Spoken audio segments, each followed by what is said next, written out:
The yacht broker thinks I am insane.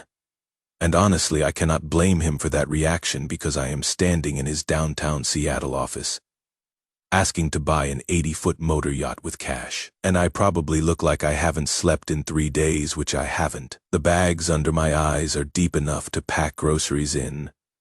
My hands will not stop shaking, and I keep checking my phone every 30 seconds, like I am expecting the world to end, which in a way I am. Mr. Holt, he is saying in that careful voice people use when they think you might be having a breakdown. This is a very significant investment, and perhaps you would like to bring your wife to view the vessel before we discuss terms. I shake my head so hard I feel dizzy, though that might just be the lack of sleep catching up with me. No, I need to buy this today, right now actually, and I have the money. So let's just do the paperwork. I am trying to sound calm and rational, but my voice comes out tight and urgent in a way that probably isn't helping my case for sanity. Gary, that is what his name tag says, Gary Chen, senior yacht broker. He leans back in his leather chair and does that thing where he steeples his fingers like he is a therapist about to deliver some hard truth, sir. The Serenity is listed at $800,000, and that is not the kind of purchase anyone makes on impulse. So perhaps if you could tell me what is driving this sudden interest, we could explore some other options that might be more suitable to your needs. $800,000. My entire life savings. Every penny Linda and I scraped together over 20 years of marriage. Every bonus check I didn't spend. Every promotion I banked instead of celebrated. Every vacation we postponed to build our nest egg. Gone. All of it. Into a boat. Linda's going to absolutely murder me when she finds out. Though at least she will be alive to do it. Which is more than I can say for most people in about a week, if my CDC buddy's classified memo is accurate. 3 days ago, I got a text from Marcus. We went to college together. He ended up at the Centers for Disease Control doing epidemiology work, and the message was just a PDF attachment with no explanation, no context, just the file, and then immediately after he sent delete this after reading. The document was marked classified, had redactions all over it. But what I could read was enough to make my blood run cold. H5N1 avian flu, they were calling it, except it had mutated in ways that shouldn't be possible. Jumped to human transmission with a 70% mortality rate. And the kicker was the incubation period of only 24 hours before symptoms, then another 30 minutes after death before the infected reanimate.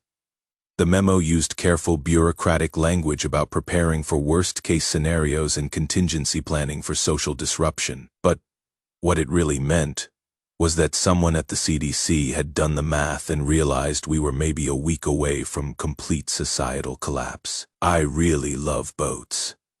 I tell Gary, which is possibly the least convincing lie I have ever told in my life. And from the way his eyebrows go up, I can tell he is not buying it either. Just, you know, always wanted a yacht. And this one seems perfect. So, let's do the deal. He studies me for another long moment, and I can practically see him trying to decide if I am a genuine buyer with terrible timing, or someone who is about to waste 2 hours of his afternoon. But eventually the commission must win out over his concerns, because he pulls up the contract on his computer and starts typing. All right, Mr. Holt, let's discuss terms then. And I should mention that financing options are available if you would prefer not to pay the full amount upfront. Cash, I interrupt, pulling the certified check from my jacket pocket and sliding it across his desk. I have it right here, $800,000 exactly. So we can close today if you can make that happen. Gary picks up the check like it might bite him, holds it up to the light to verify it is real, and then something in his expression changes from skeptical to professional. Well then, that certainly expedites matters. And yes, if you are prepared to pay cash, we can absolutely finalize the sale today. Though I do need to ask if you have had a marine survey done. because purchasing a vessel of this size without a proper inspection is generally not advisable. I haven't had a survey done because I don't have time for a survey, and honestly at this point I don't care if the yacht is held together with duct tape and prayers as long as it floats and can get my family away from shore when everything goes to hell. I am a marine engineer, I tell him, which is true. So I know what to look for, and I am comfortable waiving the survey contingency. That gets his attention in a different way, because now I am not just some crazy person with too much money and poor impulse control. I am a crazy person who actually knows what he is buying, which somehow makes the whole transaction slightly less insane. A marine engineer. Well, that is excellent. And may I ask what type of engineering you specialize in? Offshore platforms mostly, I say, thinking about my job at Morrison Engineering, where I spend my days designing oil rigs and floating structures. So yes, I know my way around a boat, and I have already looked at the specs for Serenity online, reviewed the maintenance logs, checked the build quality, and she is exactly what I need. What I need is something that can get out of Seattle fast, can sustain my family for months or even years if necessary, has enough space for supplies and possibly taking on other survivors, and most importantly can stay at sea indefinitely. Because, if that memo is right, and Marcus wouldn't have sent it if he wasn't terrified, then land is going to become a death trap real fast. The yacht has dual diesel engines, solar panels, a desalination system for fresh water, and enough cabin space for my family plus a few others. If it comes to that, though, right now I am trying not to think about the conversations I am going to have with Linda and the girls about why we are suddenly abandoning our home to live on a boat. 2 hours later, I am walking out of Gary's office with a signed deed in my pocket, keys to a 80-foot yacht in my hand, and a rapidly growing sense of dread about how exactly I am going to explain this to my wife. The drive home feels longer than usual, even though traffic is light for a Wednesday afternoon. And I keep the radio off because I don't want to hear any news yet. Don't want confirmation that the thing I am preparing for is actually happening. Because as long as I don't hear it on the news, I can still pretend this is just paranoid overreaction, and not the beginning of the end of the world.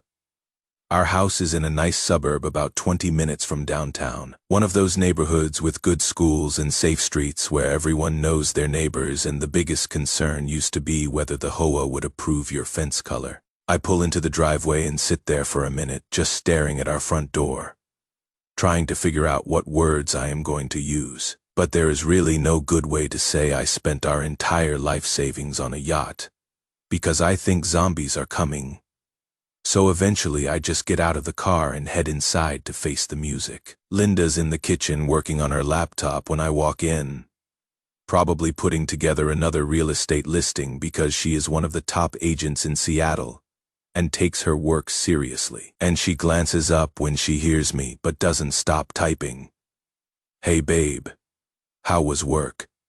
she asks in that distracted way that means she is in the middle of something and only half paying attention. "I didn't actually go to work today, called in sick and went yacht shopping instead. But that is not the part I lead with." "Interesting day," I say, which is possibly the understatement of the century. Something happened. She must hear something in my voice because she stops typing and turns to look at me properly. And after 20 years of marriage, she can read my face like a book. "What did you do?" It is not really a question so much as an accusation. Like she already knows whatever I am about to say is going to be bad. I pull out the deed and set it on the kitchen counter between us. And for a moment she just stares at it without picking it up. Like maybe if she doesn't touch it, then it will not be real. "Please tell me that is not what I think it is," she says quietly. "It is a yacht deed, I admit, because there is really no point in trying to sugarcoat this. 80-foot motor yacht, excellent condition, great systems, perfect for you, bought a yacht." She picks up the deed now, reads it, and I watch her face go through several expressions in rapid succession: confusion, disbelief, and then anger. "You bought an $800,000 yacht without discussing it with me first. I know how it sounds. But $800,000, Silas. Her voice goes up about 3 octaves, and I hear footsteps on the stairs, which means the girls heard her yelling and are probably on their way down to see what the drama is about. That is our entire savings. Every penny we have worked for. And you just spent it on a boat without even asking me. I need to make her understand. Need to explain about the memo and Marcus, and the fact that in maybe a week, none of this money is going to matter anyway, because civilization is about to collapse. But I cannot tell her about the classified document without getting Marcus in serious trouble, and besides, she wouldn't believe me even if I showed it to her. Something bad is coming, I say instead, which sounds completely insane even to my own ears. I cannot tell you exactly how I know, but I know, and we need to be prepared, and the yacht is how we prepare. She is looking at me like I have lost my mind, which from her perspective I probably have. Prepared for what exactly, I don't know all the details. I hedge, but there are some concerning reports about a disease outbreak, and if it spreads the way I think it might, then we are going to need somewhere safe to go. Somewhere away from the cities, and a yacht gives us that option. A disease outbreak. She says it flat. Skeptical. So your solution is to buy a boat. A yacht. I correct automatically, which is possibly the worst thing I could say in this moment because she looks like she wants to throw something at my head. And yes, because if people start panicking and the cities become dangerous, then we can get out on the water where we will be safe. And the yacht is completely self-sufficient with solar power and water desalination, so we could potentially stay out there for months or even years if necessary. Linda sets the deed down carefully, like she is trying very hard to maintain control. Silas, do you hear yourself right now? You sound completely paranoid. This isn't normal behavior. Normal people don't spend their life savings on a yacht because they read some scary news articles. This is a breakdown of some kind. And I think you need to talk to someone professionally. Because this isn't okay. I am not having a breakdown, I insist. Even though I can see how from her perspective this looks exactly like a midlife crisis meltdown. I am being realistic about potential threats. And yes, maybe I am being overly cautious, but if I am right, then this yacht is going to save our lives. And if I am wrong, then we own a very nice boat, and we can sell it later, for probably close to what I paid. She shakes her head slowly, and I can see tears starting to form in her eyes, which is somehow worse than the anger. You know what the really crazy part is? It is not even that you bought the yacht. It is that you didn't trust me enough to talk to me about it first. 20 years of marriage, and you just made a decision that affects our entire family without even consulting me. What does that say about us? It says I was trying to protect you. I tell her, though even as the words come out I know they are not enough. It says I saw a threat coming and I took action. And yes, I should have talked to you first, but there wasn't time. And I need you to trust me on this even though I cannot explain everything. Trust you. She laughs, but there is no humor in it.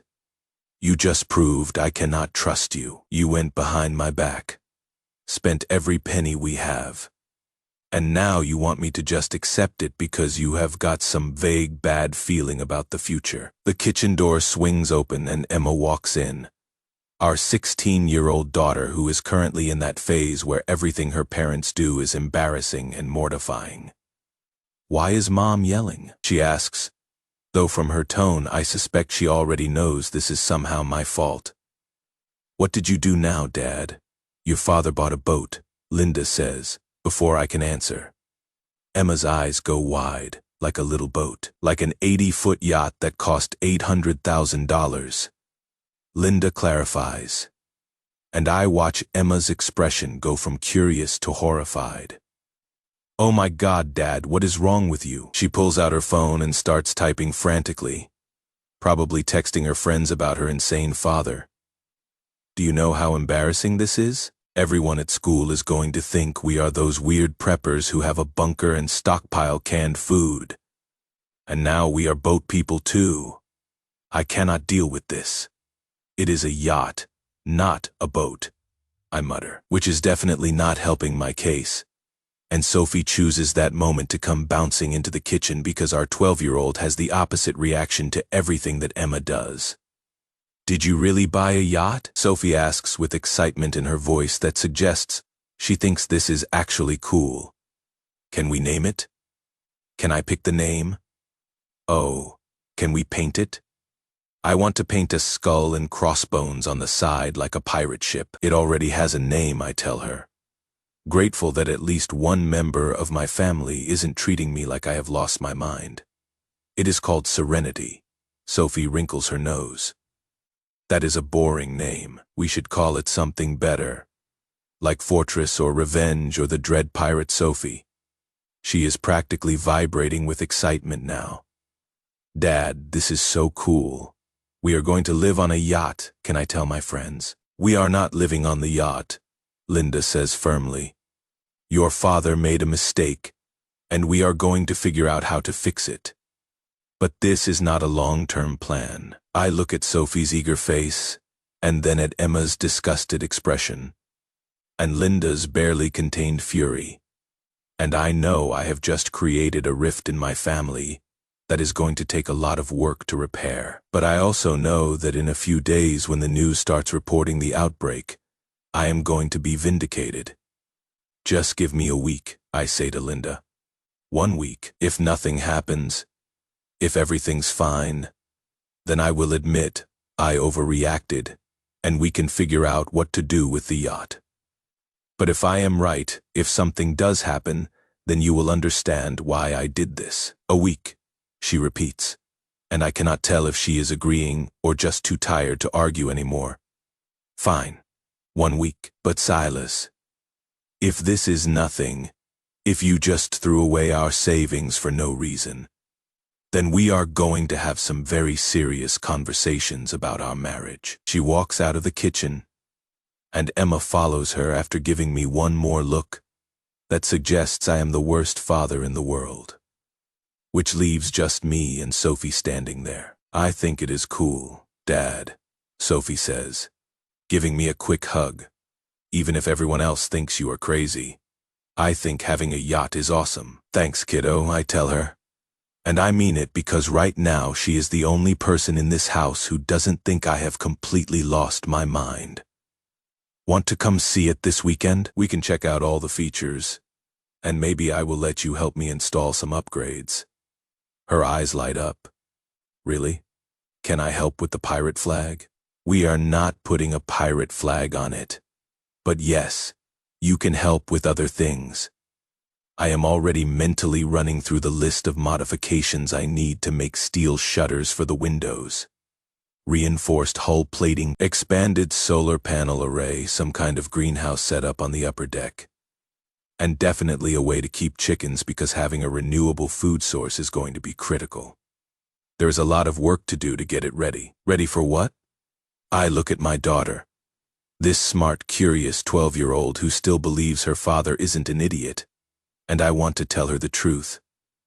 But how do you explain to a child that you think the world is about to end? "Just ready," I say instead, "for whatever comes next." Over the next 3 months, I spend every spare moment at the marina working on the yacht. And it becomes pretty clear pretty fast that Linda's not speaking to me except when absolutely necessary. She goes through the motions, makes dinner, does laundry, keeps the household running.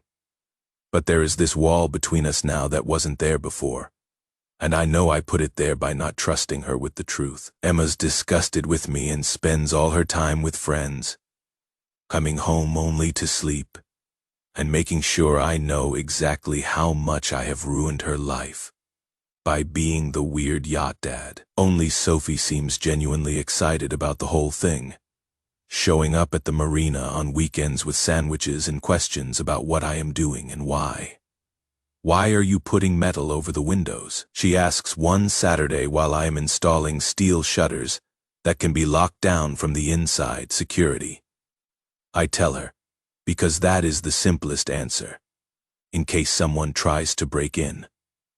Who would break into a yacht? You would be surprised what people will do when they are desperate. I am thinking about the chaos that is coming. About how fast civilization falls apart when the rules stop applying. But I don't say any of that to her. Better to have protection and not need it than need it and not have it. She accepts this with a nod and hands me the next bolt. What about the chicken coop? Why do we need chickens on a boat? Eggs, I explain, tightening down the mounting bracket. Chickens lay eggs every day, which means fresh protein. And they are easy to care for as long as you keep them fed and watered. Plus, if we ever need meat, we have that option too. Though I am hoping it doesn't come to that. So it is like a floating farm, Sophie says with delight. Are we getting any other animals? Can we have a goat? Goats can eat anything, and they make milk. No goats, I tell her firmly, because while the idea of having milk is appealing, the reality of keeping a goat on a yacht sounds like a nightmare. Chickens are enough. Maybe we will add more later if we need to. But for now, let's focus on getting the basics working. The harbor master, a weathered old guy named Frank, who has seen it all and is apparently unimpressed by most of it, stops by while I am installing the solar panel expansion. And he looks at my setup with the kind of expression that suggests he thinks I am making things way more complicated than they need to be. You planning on living on this thing full-time? He asks, watching me wire up the fourth panel. Possibly, I admit, because there is no point in lying to someone who is going to notice when we suddenly move aboard permanently. Want to be prepared in case we need to. Prepared for what? I shrug, not wanting to get into it. Just being cautious. Want to make sure we are self-sufficient. He studies the solar array, the wind turbines I am mounting, the greenhouse frame I am building on the upper deck. You know something I don't. Just a feeling, I tell him, which is technically true. Bad things coming, maybe? Want to be ready. Frank nods slowly, like this makes perfect sense to him, which honestly surprises me until he says, spent 40 years in the Navy, saw some things. When experienced men start preparing like this, usually means they got good reason. You need any help, you let me know. It is the first time someone hasn't treated me like I am crazy. And I am so grateful for that. I almost want to hug him. Actually, if you know anyone who might want to pitch in on this project, I could use the extra hands. Not asking for free labor, I will pay fair wages. But I am trying to get everything ready as fast as possible. There is a retired captain 2 slips over, Frank says. Jim Harrison, good man, knows boats better than most. I will send him your way. True to his word. The next day, an older guy shows up while I am welding steel plating to the hull, and he watches me work for a few minutes before introducing himself. Frank says you are preparing for something, he says without preamble. Says you might need help. I cut the welder and flip up my mask to look at him properly. He is maybe 65, fit for his age, with the kind of weathered face that says he has spent decades on the water. Jim Harrison, I guess. And he nods. Silas Holt. Frank said you were Navy? 40 years. Just retired last year. Submarine service mostly. Then surface ships toward the end. You really think something's coming? Yeah, I admit, because there is something about this guy that makes me think he will understand. Cannot tell you exactly what or when, but my gut says it is soon. And my gut's usually right about these things. Jim looks at the yacht, taking in all the modifications I have made, the reinforced hull, the security cameras, the expanded power systems. You know what you are doing with all this? Marine engineer by trade. So yeah, I know boats. Not Navy-level expertise, but I can make this thing work. Show me what you have got planned. It is not really a question so much as a command. And I find myself walking him through the whole setup, the self-sufficiency systems, the defensive features, The storage capacity I am building for long-term survival. He asks smart questions, points out a few things I have missed, and by the end of the tour I realize I want this guy on my team if things go bad. If something does happen, I say carefully, and you need somewhere to go, you are welcome here. There is room for you, and frankly I could use someone with your experience. Jim considers this for a long moment. What makes you think I would want to throw in with you? Because you didn't laugh when I said I was preparing. Because you ask smart questions instead of thinking I am crazy. Because you have got that look in your eyes like you have seen enough of the world to know that bad things are always possible. I pause. And because I don't think you want to die alone in your sailboat if the worst happens. He cracks a smile at that. Fair point. All right. I am in if it comes to that. But I am helping you finish these modifications whether it does or not. Because watching you work is making me nervous. And I cannot let a perfectly good yacht get ruined by amateur welding. My welding is not amateur, I protest. But I am grinning because this is exactly the kind of help I need. Over the next few weeks, Jim becomes a regular fixture at the marina, showing up most days to help with installations and offering suggestions that honestly make the yacht better than what I could have done alone. He has got this dry sense of humor that makes the work more bearable, cracking jokes about zombie movies and making comments about my prepper paranoia that somehow don't feel insulting because he is actually helping me prepare. Sophie adores him immediately, following him around asking questions about the Navy and submarines and whether he has ever fought pirates. And he is surprisingly patient with her. Your daughter's sharp, he tells me one afternoon while we are testing the desalination system. Asks good questions, picks things up fast. Yeah, she has always been like that, I say, watching Sophie help him check the water output valves. Emma's the creative one, all arts and music and drama. But Sophie's got that engineering brain, wants to understand how everything works. Both good traits to have, Jim says. Though I gotta ask, what does your wife think about all this? I grimace. She thinks I have lost my mind. Hasn't really forgiven me for buying the yacht. Definitely hasn't bought into the whole preparation thing. We are basically coexisting in the same house right now. But there is not a lot of warmth there. She will come around when it happens, Jim says with certainty. Women are practical like that right now. It seems crazy because nothing's happened yet.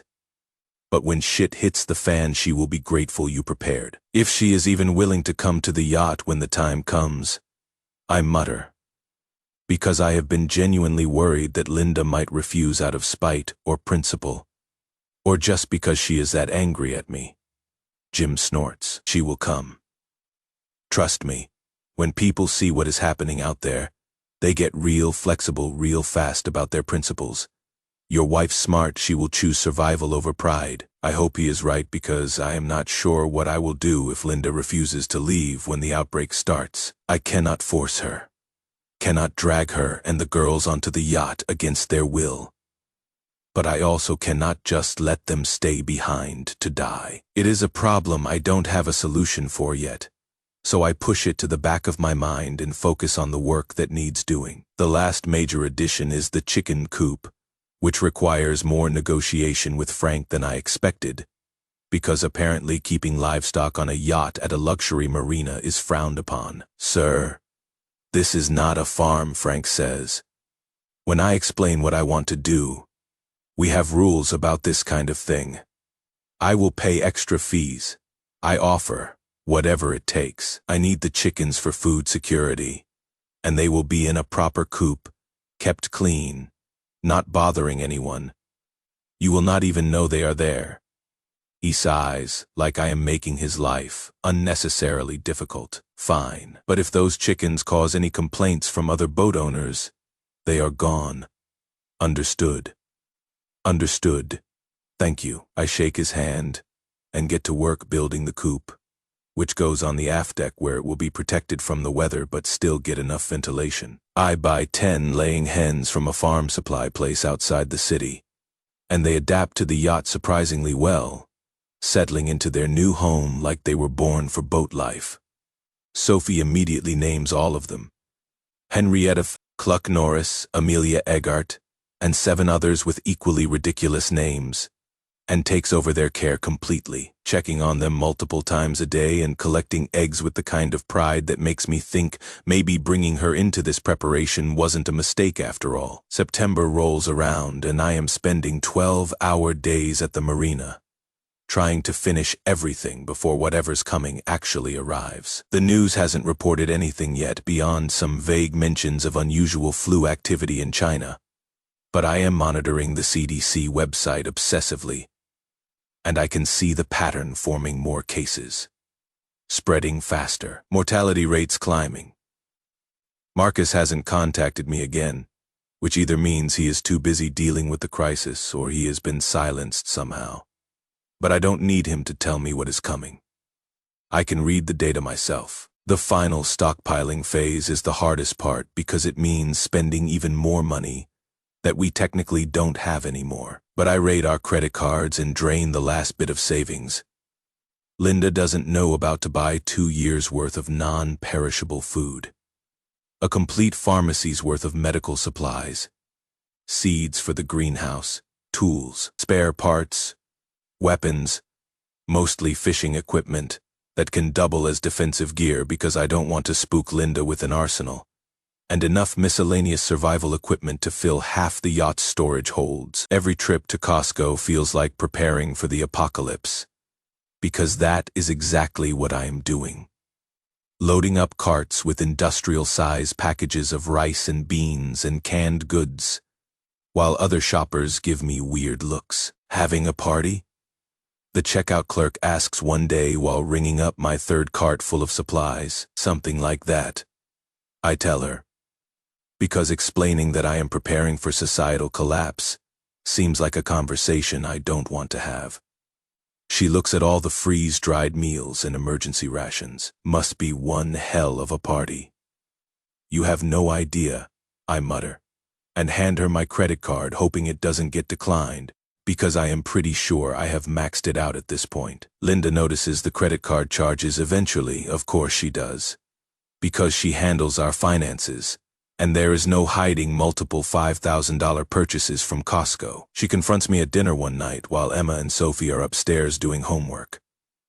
Are you having some kind of crisis I should know about? Because the credit card bills are insane right now, and our bank account is empty. And I am starting to seriously worry about your mental health. I am preparing, I tell her, which at this point is my standard response to her concerns. Making sure we have everything we need for the yacht. Silas, we don't need 2 years of food for a yacht we are never going to live on, she says.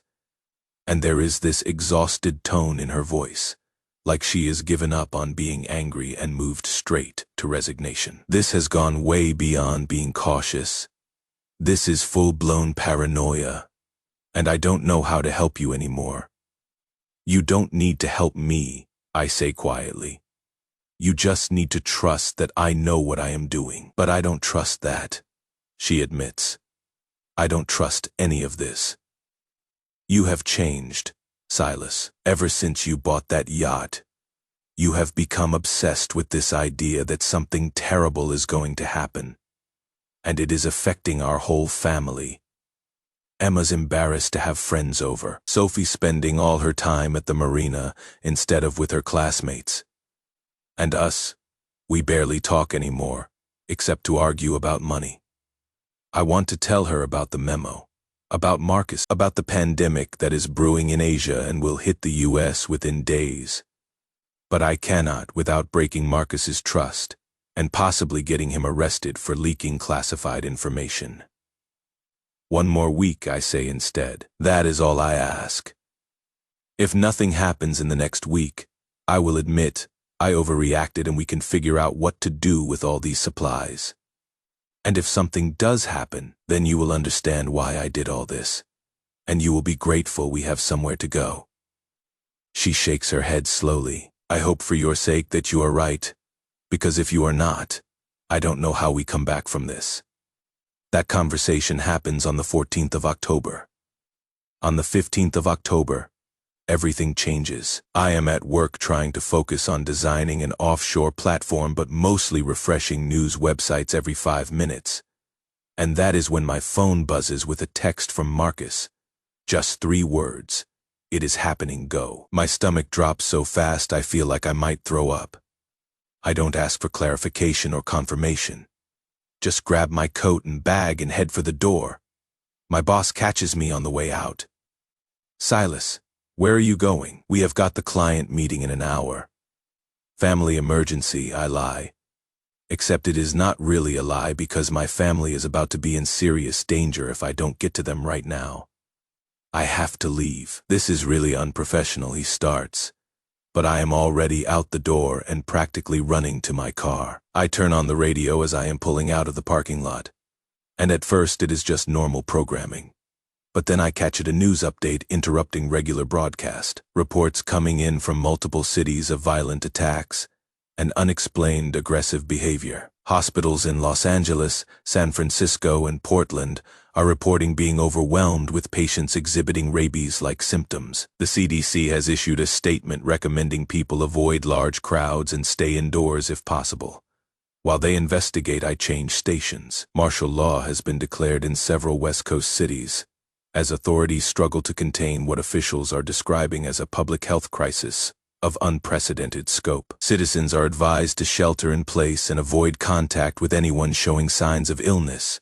Another station. Videos circulating on social media appear to show victims of this mysterious illness attacking other people, though authorities caution that many of these videos may be misleading or fabricated. The White House has scheduled a press conference for this afternoon to address growing concerns. I am driving too fast, weaving through traffic, my heart pounding so hard I can feel it in my throat. This is it. This is really it.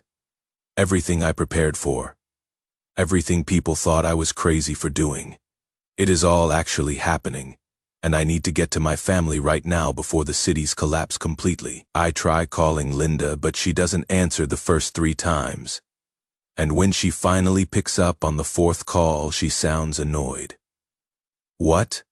I am in the middle of showing a house. Turn on the news, I tell her, trying to keep my voice calm even though I feel like I am about to hyperventilate. Any channel. Just turn on the news right now. Silas, I don't have time for your conspiracy theories, Linda. Turn on the fucking news. I never yell at her. Never. 20 years of marriage. And I don't think I have ever raised my voice like this. And it must shock her because I hear movement on her end, and then the sound of a television. Several seconds of silence. And then she says quietly, "Oh my God." Listen to me very carefully, I say, taking a deep breath to steady myself. You need to get the girls right now. Go get Sophie from school, find Emma wherever she is. Pack 1 bag each with essentials, only clothes, medications, important documents, nothing else. Meet me at the marina in 1 hour. Can you do that? Wait, what? We are not leaving our house. We are leaving right now, today. And we are going to the yacht. Because this is exactly what I prepared for. And I need you to trust me on this. Please, Linda. I know I haven't given you much reason to trust me lately. But I am begging you. Just do what I am asking. Get the girls and meet me at the marina in 1 hour. There is a long pause where I think she might refuse. Might tell me I am insane and hang up. But then she says, "How long have you known this was coming?" 3 months, I admit, because lying at this point seems stupid. Got a tip from someone at the CDC and you didn't tell me. You wouldn't have believed me. Another pause. And then I hear her making a decision. 1 hour, Marina. But Silas, if you are wrong about this, if this all blows over and turns out to be nothing, we are done. Do you understand? Our marriage is over. I understand, I tell her, even though the thought of losing her terrifies me almost as much as the outbreak. I will see you in an hour. Traffic is getting worse by the minute as people start to realize something's wrong and everyone tries to leave work early. I make it to the marina in 45 minutes instead of the usual 20. And Jim's already there waiting by his sailboat with a stuffed duffel bag. It is happening, isn't it? He calls out when he sees me running towards Serenity. Yeah, get your stuff and get aboard. We are leaving as soon as my family gets here. He doesn't argue, just grabs his bag and follows me onto the yacht. I start going through my pre-departure checklist: engines, fuel, water, electrical systems, and everything checks out, because I have been maintaining this thing obsessively for 3 months, specifically for this moment. Jim helps me prep without needing to be told what to do, his Navy training kicking in automatically. Linda's SUV pulls into the marina parking lot 50 minutes after our call, and I have never been more relieved to see anything in my life. She gets out with both girls, each of them carrying a single backpack like I asked, and the look on her face is a mixture of fear and anger and something else I cannot quite identify. The roads are getting crazy, she says when they reach the yacht. Everyone's trying to leave the city at once. Just in time then, I tell her, taking her bag and helping her aboard. Emma and Sophie follow, and I notice Emma's been crying. Dad, my friends, Emma says, voice breaking. I texted them, but most of them aren't answering, and the ones who did say their parents don't believe it is serious, and they are not evacuating. And I don't know if they are going to be okay, I know. Sweetheart, I am sorry, I say, even though sorry seems completely inadequate. Right now we need to focus on keeping our family safe, and then we will try to help others if we can. But you are my priority. Sophie's holding her stuffed rabbit, the same one I brought her when I first bought the yacht, and she looks smaller than usual, scared in a way I haven't seen from her in years. Dad, what is happening? The news said people are getting sick, but they will not say what it is. It is a virus, I tell her, because she is smart enough to handle some truth. A really bad one that makes people violent. And the CDC doesn't have a cure yet. So the safest thing is for us to get away from the cities where it is spreading. Linda's phone rings and she pulls it out, looks at the screen, and I see her face go pale. It is Derek, she says, which is the absolute last thing I want to deal with right now, because Linda's brother has spent the last 3 months making fun of me for buying the yacht. And now he probably wants help. Don't answer it, I say, starting to release the dock lines because I want to be moving, want to be away from shore where it is safe. She answers it anyway. Derek, are you okay? A pause while she listens, and then her expression shifts to horror. Where are you? What? No, stay there. We will. She looks at me, Silas. They are trapped. Derek and Rachel and Tyler. They are at their apartment in Capitol Hill, and there is infected people outside and they cannot get out. Every instinct I have says to leave them behind. That Derek made his choice when he spent months mocking my preparations, and now he can deal with the consequences. But Linda's looking at me with desperation and fear, and I know I cannot say no even though I want to. Where exactly? I ask through gritted teeth. She puts Derek on speaker, and his voice comes through panicked and desperate, completely different from his usual confident smugness. 15th and John, Building 6B, 6th floor. Silas. Man, I know I have been an asshole about the yacht thing, but please. There is things everywhere down there. They are attacking people, and I don't know what to do. Stay inside. Lock all your doors and windows. We are coming. I hear myself saying, even though part of me is screaming that this is a terrible idea. Give us 20 minutes. I hand the phone back to Linda and turn to Jim. We need to make a detour, Capitol Hill, in and out. 15 minutes max. That is insane, Jim says. Though he is already helping me prepare the yacht for travel. We should be getting as far from the city as possible, not going deeper into it. I know. But it is family, and I cannot leave them. I fire up the engines and they rumble to life with that beautiful sound. That means everything's working. You don't have to come with me for this part. Stay on the yacht with Linda and the girls. Keep the engines running. And if we are not back in 30 minutes, you leave without us.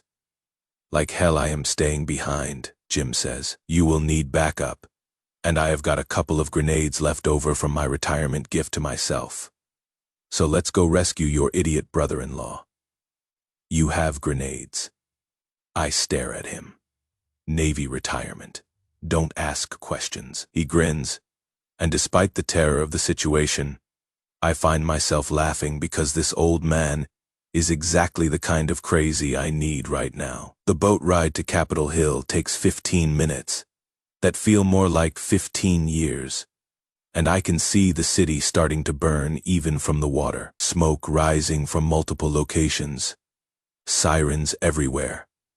The sound of gunfire echoing off buildings. Linda and the girls are below deck because I don't want them seeing this. But Jim's up top with me scanning the streets with binoculars. This is bad, he says, which might be the understatement of the century.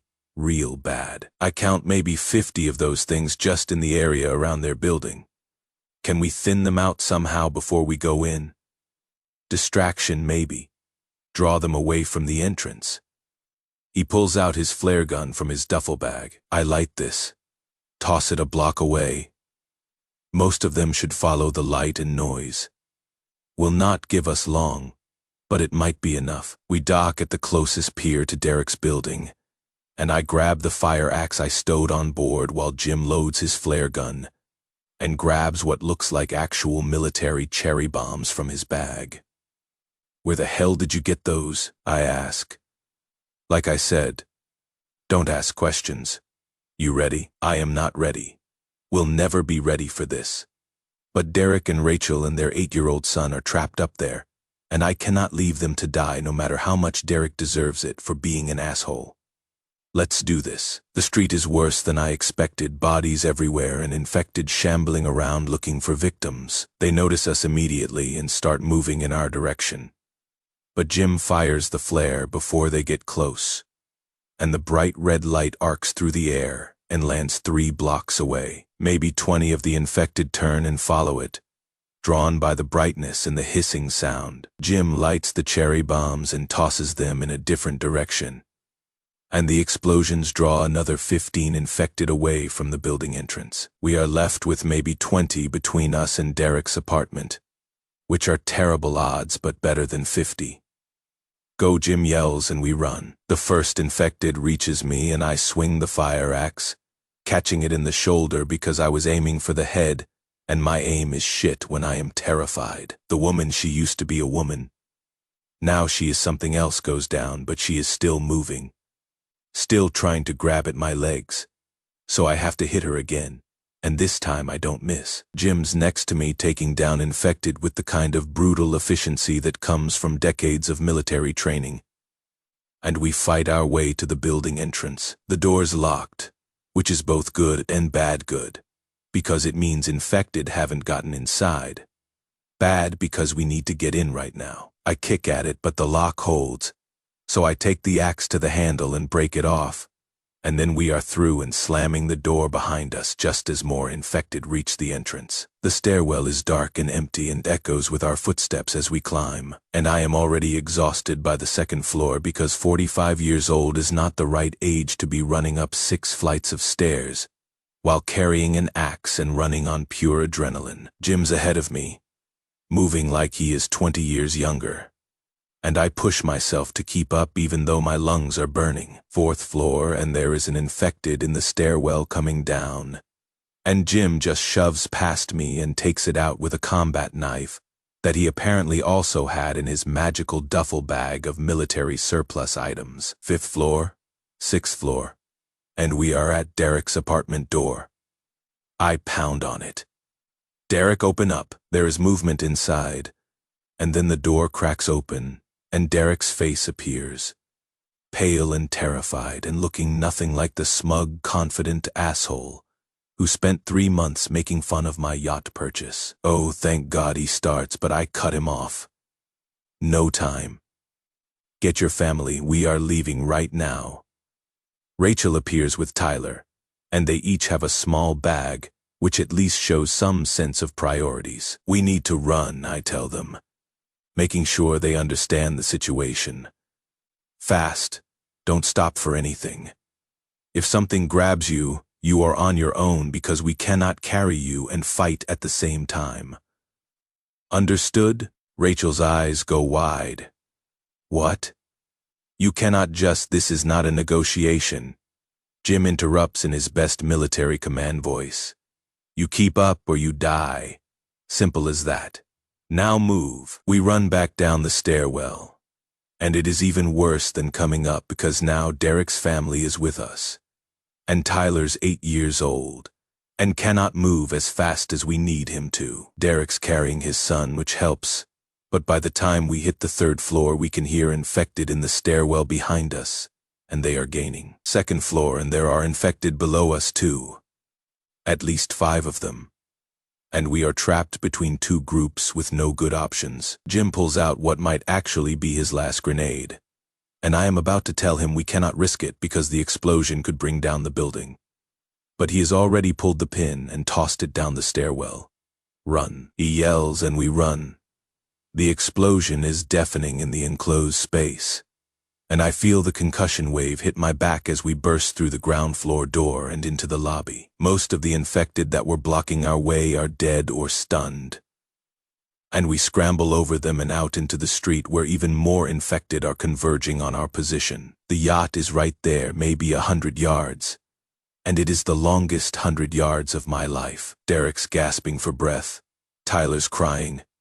Rachel screaming something I cannot make out over the sound of infected moaning and Jim's yelling, and my own heartbeat thundering in my ears. An infected grabs Rachel's arm and she screams louder, and I swing my axe without thinking, catching the thing in the head, and she pulls free with just scratches that might be bites, but there is no time to check. We reach the pier and I can see Linda at the yacht controls ready to pull away.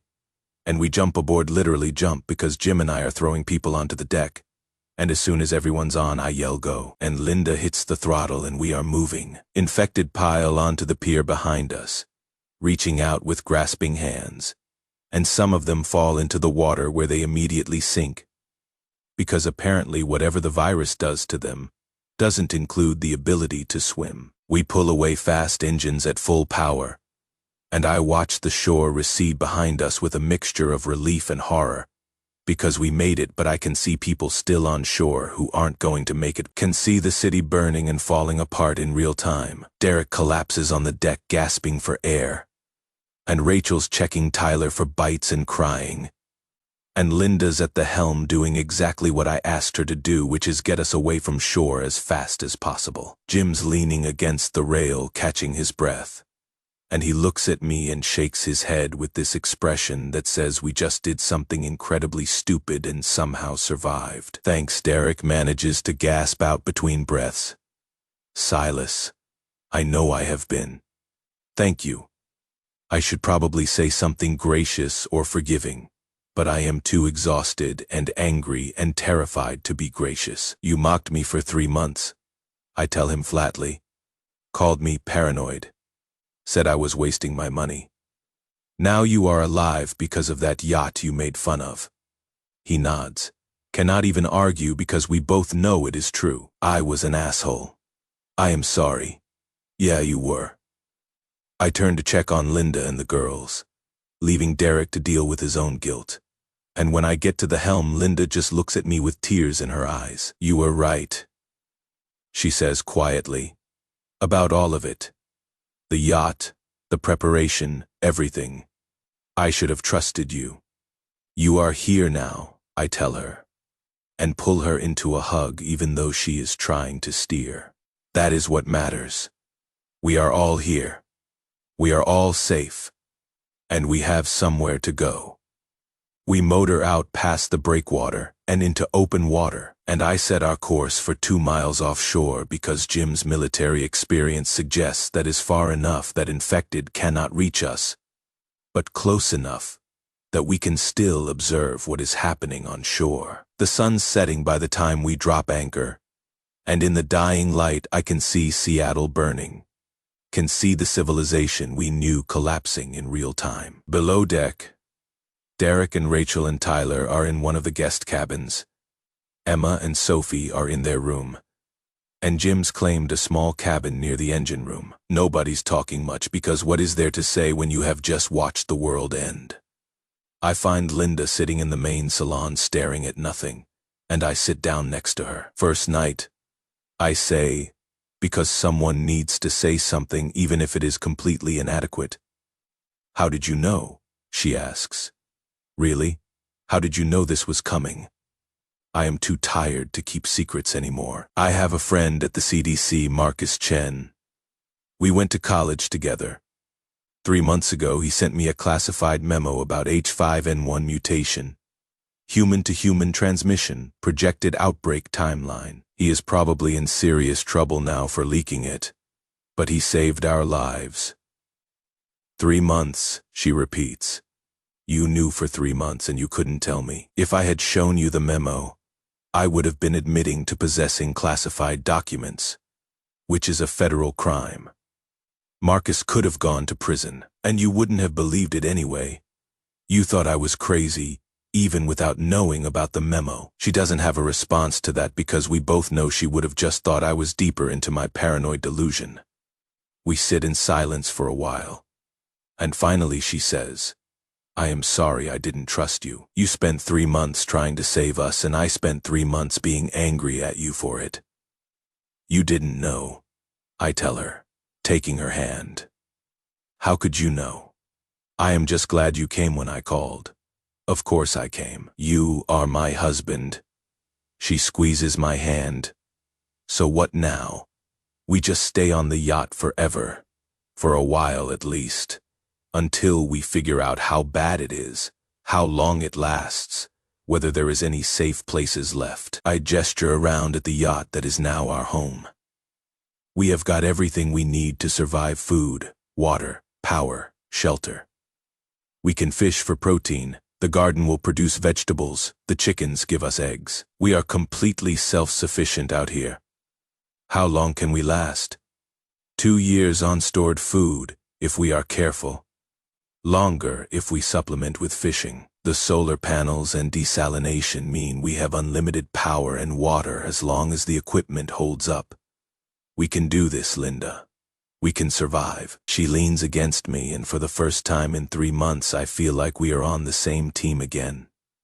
"I love you," she says quietly. "Even when I thought you were crazy, I still loved you." "I love you too," I tell her. And mean it more than ever, because this woman followed me onto a yacht, even though she thought I had lost my mind. And that kind of trust is worth everything. That night, everyone's too wired to sleep. So we end up in the salon together, all 11 of us, now that Derek's family and Jim are part of our survival crew. Sophie names the yacht officially now that we are living on it, painting over Serenity with Fortress in her best handwriting. And somehow that seems appropriate, because that is exactly what this yacht has become. Our floating fortress against the end of the world. The first week passes in a blur of adjustment and routine building, and I quickly realize that having 11 people on an 80-foot yacht requires a level of organization I hadn't fully anticipated when I was doing all this preparation alone. We establish watch rotations because someone needs to be monitoring the radio and scanning the shore at all times. And Jim takes charge of that schedule with military precision that makes everyone feel slightly more secure. Derek offers to help with watches too, which surprises me until I realize he is desperate to prove he is not useless. And while I am still angry at him for 3 months of mockery, I am also practical enough to accept the help. Linda handles food rationing because she has always been better at organization than me, creating a system where we track every meal and every supply, so we know exactly how long we can last, and her spreadsheets make me feel simultaneously grateful and guilty, because this is the kind of detail work I should have done during my preparation phase, but didn't. Emma's surprisingly good with the fishing equipment once we show her how it works, and she and Sophie spend hours off the back deck with poles and nets, competing to see who can catch more. which is exactly the kind of normal sibling rivalry that makes everything feel slightly less apocalyptic. The hardest part is watching the shore through binoculars and seeing the city we knew being destroyed in slow motion. Buildings burning and infected roaming the streets, and occasionally we see survivors trying to make it to the water only to be overwhelmed before they can reach safety. Jim suggests we could try rescuing more people, that we have the capacity and the skills. But every time we discuss it, we come back to the same problem: we don't know who is infected and who is not, and bringing someone aboard who turns into one of those things would doom us all. So we make the hard choice to stay where we are, and hope that other people found their own ways to survive. Week 2 brings our first new arrival, though, because Jim spots a lifeboat drifting about a mile from our position, and he is certain there is someone inside even though they are not moving much. Could be infected, I point out when he brings it to my attention, though part of me knows we are going to check anyway, because leaving someone to die when we might save them feels like giving up the last piece of our humanity. Could also be someone who needs help, Jim counters, and that is how we end up motoring over to investigate with weapons ready, and everyone else locked safely below deck, just in case this goes badly. The person in the lifeboat turns out to be an old man, maybe 65, maybe older. Hard to tell with the sunburn and dehydration. And he's got a Navy tattoo on his arm, which Jim notices immediately. "Hey," Jim calls out to him, "you alive?" The man stirs and looks up with the kind of confusion that comes from spending too long alone at sea, and his voice is so hoarse we can barely hear him. "Help, please. He has been out here for days at least, maybe longer, surviving on rainwater and whatever emergency rations came with the lifeboat. And when we pull him aboard, he is barely conscious. His name is Captain Harrison, and he has got stories that make our shore evacuation seem easy by comparison, because he was on a cruise ship when the outbreak hit and he watched 3,000 passengers and crew descend into chaos in a matter of hours. It started with one person, he tells us after we have gotten some water and food into him.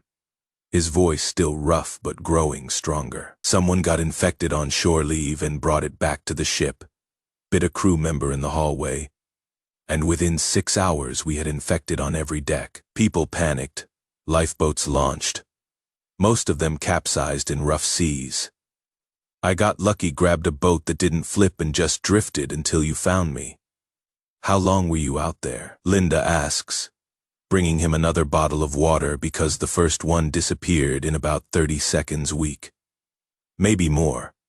Lost track of time. Harrison looks around the yacht with the kind of appreciation that comes from someone who knows boats. You prepared for this. Built this setup intentionally. Yeah, I admit, because there is no point in hiding it now. Had some advance warning. 3 months to get ready, smart man. He smiles weakly. Most people didn't believe it until it was too late. You are ex-military.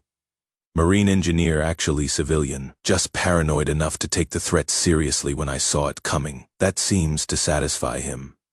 And over the next few days, as Harrison recovers, he becomes a valuable part of our crew, bringing decades of naval experience that complements Jim's military background and my engineering knowledge. Derek's intimidated by both of them, which honestly I enjoy more than I probably should, but he is smart enough to recognize that these men have skills he doesn't, and he should probably shut up and learn rather than trying to assert authority he doesn't have. By week 3, we have settled into something resembling normal life, or at least as normal as life can be when you are living on a yacht watching civilization collapse on shore. The garden I set up on the upper deck is producing baby lettuce, and some herbs, which doesn't sound like much, but fresh greens make an enormous psychological difference when most of your diet is canned food and freeze-dried meals. The chickens are laying consistently 8 eggs a day from 10 hens, which gives us breakfast protein, And occasionally we have enough extra to make things like cookies or bread that require eggs. Sophie's appointed herself chief chicken keeper and takes the responsibility incredibly seriously, checking on them multiple times a day and collecting eggs with the kind of pride that makes me think she has found her calling in this new world. Emma's adapted to fishing life better than I expected, and she and Sophie have this unspoken competition going where they keep track of who catches more fish each week, which is the kind of normal teenage behavior that makes me feel like maybe we are not completely losing our humanity out here. The shore situation gets worse every day, though. And by week 4, we are seeing things that shouldn't be possible but definitely are. Silas, you need to see this. Jim calls one morning, handing me the binoculars and pointing toward the coast about 3 miles away. Something's different. I look, and at first, I don't understand what I am seeing. But then it clicks, and my stomach drops because there is a lion, an actual lion, like from the zoo roaming the streets near the waterfront. And it is massive, way bigger than a lion should be. That is not normal, I say. Which is possibly the most obvious statement I have ever made. No, it is not. Jim agrees. Lions are what, 400 pounds? That thing looks like it is pushing 600, maybe more. And look at what it is doing. I focus the binoculars on the lion and realize it is feeding on something.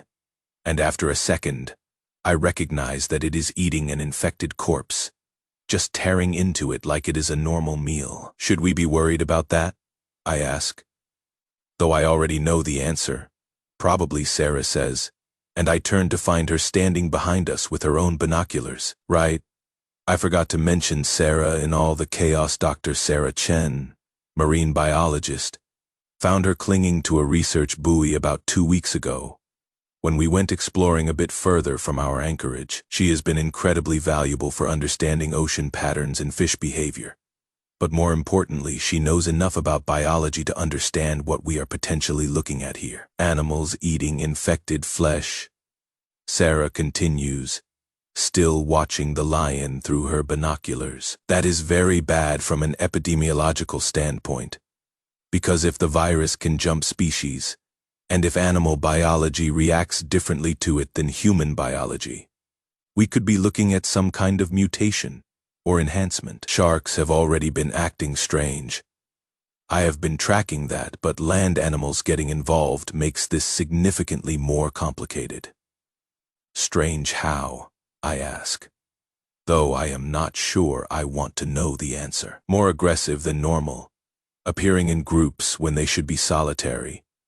And I have documented 3 instances of what appears to be coordinated hunting behavior that great whites shouldn't be capable of. If the virus is affecting their neural structures, enhancing predatory instincts, making them smarter, she trails off.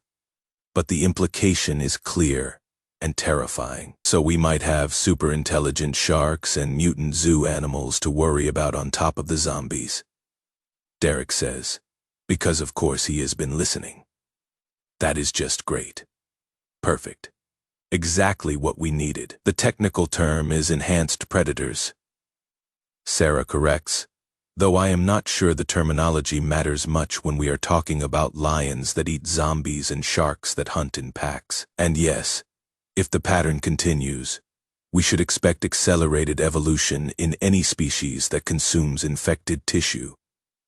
Though the timeline and extent of changes will vary, based on individual biology and exposure levels. Over the next few days, we keep watch on the shore, and the animal situation gets progressively worse in ways that would seem impossible if we weren't watching it happen in real time. The lion is joined by others until there is a whole pride, 8 of them. All oversized, and they move through the city with the kind of coordinated hunting tactics that suggest intelligence beyond what lions normally possess. Bears appear too. 3 massive grizzlies that look more like trucks than animals. And they are working together to tear into buildings and root out any remaining survivors or infected. Where did all the infected go? Emma asks one afternoon when we are observing the shore. And it is a good question because the hordes of infected that were everywhere 2 weeks ago have significantly thinned out. Did they die? No, Harrison says grimly, pointing at a gorilla that has just emerged from a building with what looks like infected remains in its hands. They are being hunted. The mutant animals are eating them efficiently. It is horrifying to watch, but also fascinating in a terrible way, because we are seeing the food chain reorganize itself in real time as these enhanced predators systematically eliminate the infected population. Jim makes a dark joke about how maybe we should be grateful the animals are taking care of the zombie problem for us. But then Sarah points out that once the animals run out of infected to eat, they are going to start looking for other food sources, and we are definitely on that list. How far can these things swim? Derek asks, which is actually the first genuinely useful question he has asked in weeks. Like, if they wanted to reach us out here, could they make it 2 miles? Normal animals. No, Sarah explains. Most predators can swim, but not for extended distances. They'd exhaust themselves and drown. But if the virus has enhanced their stamina, their muscle efficiency, their cardiovascular systems, then yes, 2 miles might be achievable. We don't know the limits yet. Then we need to go farther. Derek pushes. 5 miles, 10 miles. Far enough that they definitely cannot reach us. That is a lot of fuel, I point out. Because while I did stockpile 500 gallons, that is not unlimited. And every mile we travel away from shore is a mile we would have to travel back if we need supplies. And if we are that far out, we are committed, cannot just pop back to shore if we need something urgently. Better than being eaten by mutant lions, Derek argues. And honestly, I cannot disagree with his logic, even though I am still angry at him for being the reason we have to have this conversation in the first place. We have a family meeting that night, all 11 of us crammed into the salon, and we vote on whether to stay at 2 miles or move farther out. Jim and Harrison think we should scout the situation more before making any big moves. But Derek and Rachel are adamant that we need to create distance between us and the shore threats. And in the end, the vote comes down to Linda being the deciding factor between those who want to stay and those who want to go. I think we move, Linda says after a long pause, and I can see the weight of that decision on her face. Silas has kept us safe so far, and I trust his judgment.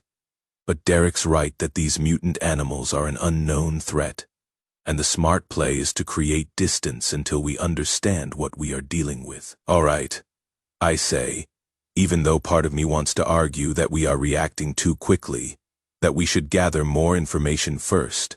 We will move to 5 miles offshore. That should be far enough to be safe, but close enough that we are not completely isolated if other survivors try to contact us. The move happens the next morning, and it is both routine and terrifying because we are burning through fuel to get to a position where we are more exposed to weather and waves, but hopefully safer from animal threats. The water is darker out here, deeper, with swells that make the yacht rock in ways it didn't closer to shore. But Sophie loves it and declares us real ocean explorers now, which is the kind of innocent enthusiasm that keeps me from completely despairing about the future. Miguel finds us on day 21, or more accurately, we find him because Jim spots someone clinging to an overturned fishing boat, and by the time we get there, the person is barely hanging on. Miguel's 28 years old, professional fisherman from a family of fishermen, and he has got shark bites on his leg from regular non-mutated sharks, which is a relief because at least we know he is not infected with whatever the mutant animals have going on. Sarah patches him up with antibiotics from our medical supplies and stitches the wounds. And Miguel's so grateful he is almost crying.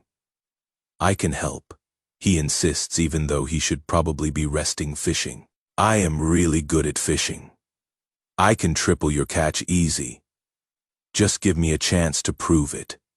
He is not lying about that skill either, because within a week of his recovery, our daily catch goes from maybe 10 pounds of fish to 40 pounds. Then 50 pounds, and suddenly we are eating fresh fish for 2 meals a day and smoking the excess for long-term storage. Miguel knows techniques I have never heard of. Commercial fishing methods that actually work for feeding a small community. And he teaches Emma and Sophie how to do everything properly, how to read the water, how to set nets, how to clean and preserve fish, so nothing goes to waste. You are wasting the best parts, Miguel tells Emma one day while showing her how to properly butcher a tuna. See this. Americans throw it away, but it is perfectly good. And this part here, you can salt it and it lasts months. Emma makes a face at some of the parts he is pointing to, but she pays attention and learns, and I notice she is spending more time on deck working with Miguel than she is sulking in her cabin about missing her friends, which seems like progress. Sophie, of course, wants to learn everything and follows Miguel around asking endless questions about fish species and migration patterns, and whether sharks really sleep with their eyes open. Month 2 brings us into a rhythm that almost feels sustainable. Everyone with their assigned roles and responsibilities that keep the yacht running smoothly. I handle maintenance and engineering. Jim and Harrison manage security and navigation. Linda coordinates supplies and meal planning. Sarah studies the water and wildlife patterns. Miguel runs all fishing operations. Derek and Rachel help with general labor and watch rotations. And the kids Emma, Sophie, and Tyler handle chicken care, garden maintenance, and being kids as much as possible in this situation. The shore continues to change in ways that would be fascinating if they weren't so terrifying, because the mutant animals have essentially taken over the entire city, and they are not just hunting anymore.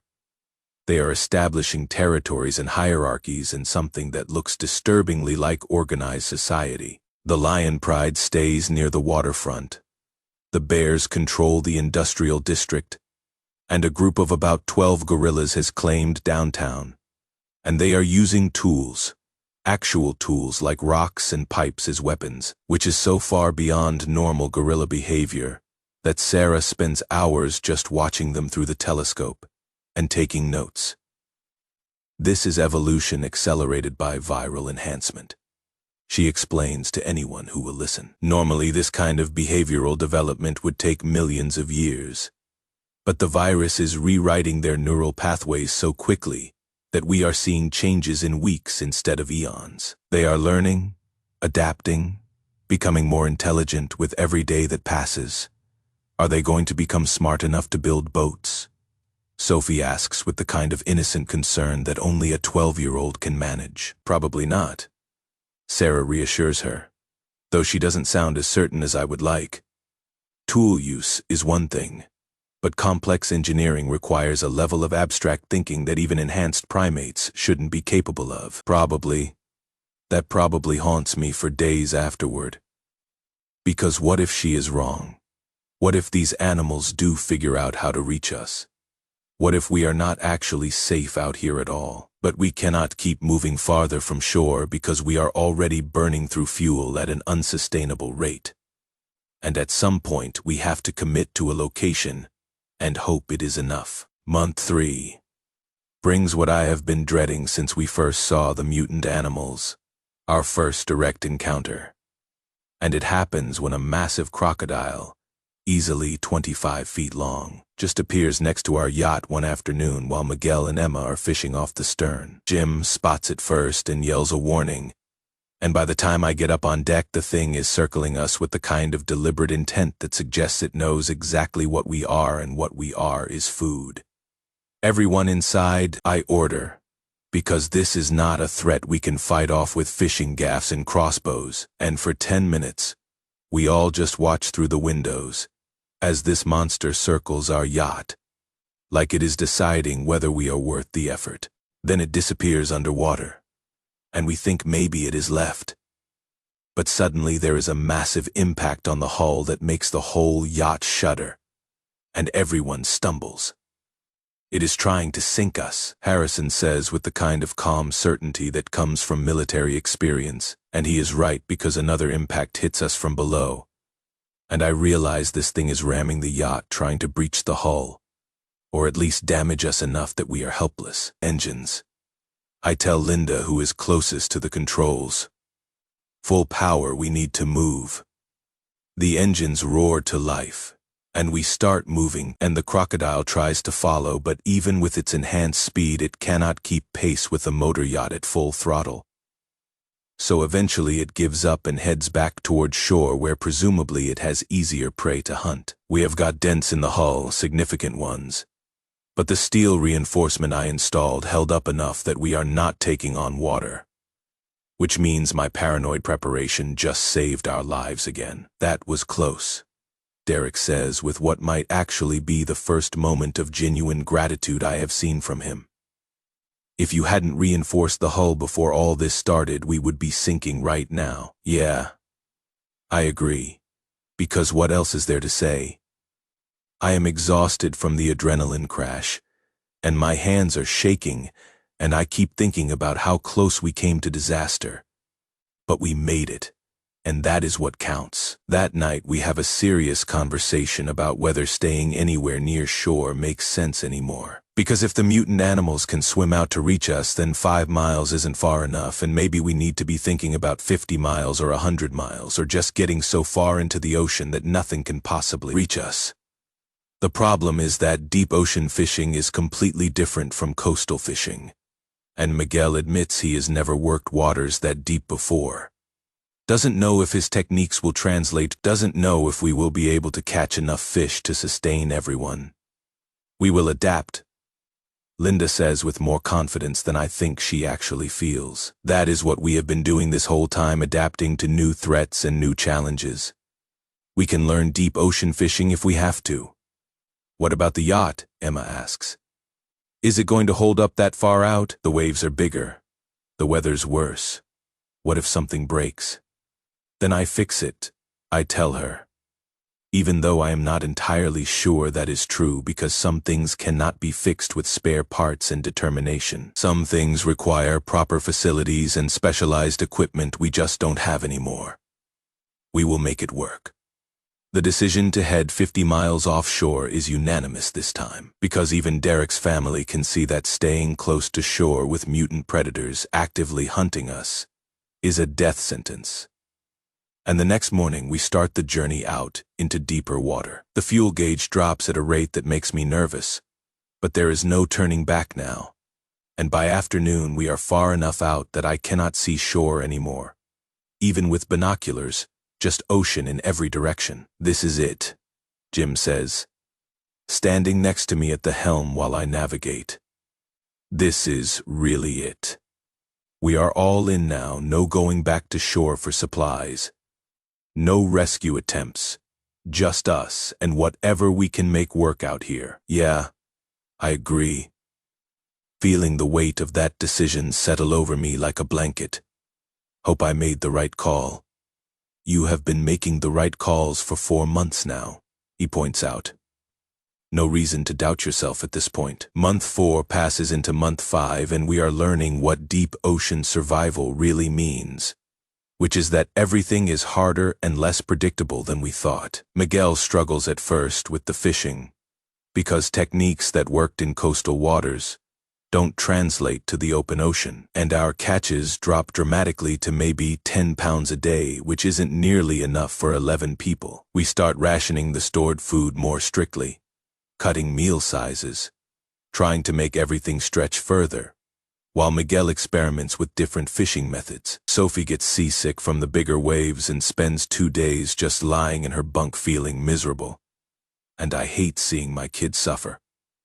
But there is literally nothing I can do about it except wait for her to adapt. Emma handles the motion better, but she is getting cabin fever in ways that worry me, spending hours just staring at the horizon like she is looking for something that isn't there. And when I try to talk to her about it, she just says she misses her friends and her old life. And how is she supposed to adapt to a world where everything she knew is gone? By surviving, I tell her, though I know it is not enough. By being here, being alive, having a chance at a future even if it is not the future you planned. That is not a good enough answer, Dad, she says. And she is right, but I don't have a better one. The breakthrough with fishing comes in week 6 when Miguel tries going deeper with his lines, using heavier weights and different bait. And suddenly he is catching 40-pound tuna and mahi-mahi, that are exactly what we need for sustainable protein. He is ecstatic, teaching everyone his new technique, and within days our food situation goes from desperate to merely tight, which is about as good as we can hope for out here. I told you I figure it out, Miguel says with justified pride while we are cleaning his latest catch. Deep ocean is different, yes. But fish are fish, and I know fish. The chickens continue laying reliably, which feels like a small miracle. 8 eggs a day from our remaining hens. And the garden produces a steady stream of lettuce and herbs that make every meal feel slightly more civilized. Tyler, who has been mostly quiet since the evacuation, starts helping Sophie with the chickens. And suddenly he is talking more, asking questions about how things work. And I realize this 8-year-old is processing trauma the only way kids know how, by finding routine and purpose in small tasks. Month 6 brings a different kind of challenge when we start noticing the sky changing in ways that shouldn't be possible but definitely are. That is not normal, Sarah says one morning, pointing at clouds that have a yellowish-green tint to them. That color means atmospheric contamination, probably from industrial accidents and nuclear plant meltdowns, releasing chemicals that are mixing in the upper atmosphere and falling back down as precipitation. As what? Derek asks, because I guess he doesn't know what precipitation means. Rain, Linda clarifies. She is saying the rain is going to be contaminated. How contaminated, I ask, though I am not sure I want to know. Potentially very, Sarah admits. Sulfuric acid, nitric acid, various chemical compounds from burning industrial facilities. Everything that has been going into the air for 6 months has to come back down eventually, and when it does, it is going to be corrosive and toxic. So acid rain, Harrison summarizes. Like the environmental disaster scenarios we used to worry about back in the 80s. Except this time, it is actually happening. We start preparing immediately, because if acid rain is coming, then we need protection for ourselves. And the yacht and I spend 3 days building a retractable canopy that can cover the main deck, while still allowing us to move around when we need to. The garden gets its own protective covering made from clear plastic sheeting that lets light through but keeps rain off. And the chickens get moved permanently below deck to the engine room where they are safe, but definitely not happy about the change in accommodations. The first acid rain hits on week 24. And we know it is coming because the sky turns that sickly yellow-green color, and the air smells wrong, like sulfur and something chemical that makes my nose burn. Everyone below deck, I order, seal all hatches. If you need to be outside, you wear full rubber protective gear. No exposed skin. No shortcuts. The rain, when it starts, is immediate and violent in its effects. And I watch through a window as metal railings begin to steam and corrode. Paint bubbling and dissolving. Rubber seals softening and starting to melt. Jim's outside for maybe 30 seconds to secure something he forgot.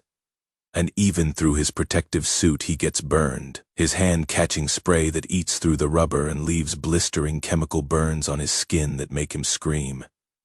Jesus Christ, Derek mutters as we pull Jim inside, and Sarah starts treating the burns. That is going to happen every time it rains now. Potentially, Sarah says while she is bandaging Jim's hand. The atmospheric contamination isn't going to clear for years, maybe decades. So yes, we should assume all rainfall is hazardous until proven otherwise. We adapt because that is what we have been doing for 6 months now, developing warning systems based on sky color and smell that give us maybe 20 minutes notice before the acid rain hits. And everyone learns to recognize the signs. We install zinc-based protective coatings on exposed metal that act as sacrificial layers, corroding instead of the hull. And we have to reapply them after every rain, which is exhausting work but necessary. Water collection becomes more complicated too, because we can only gather rain before it becomes acidic, and afterward we have to filter it through charcoal and other materials to make it drinkable. This is unsustainable, Derek says after the 3rd acid rain event in 10 days. We are barely keeping ahead of the corrosion. And sooner or later something critical is going to fail and we will not be able to fix it. Then we fix what we can and adapt to what we cannot. I tell him, because giving up isn't an option, and I need him to understand that. We have survived zombies, mutant animals, and now acid rain. We are going to keep surviving whatever else comes our way.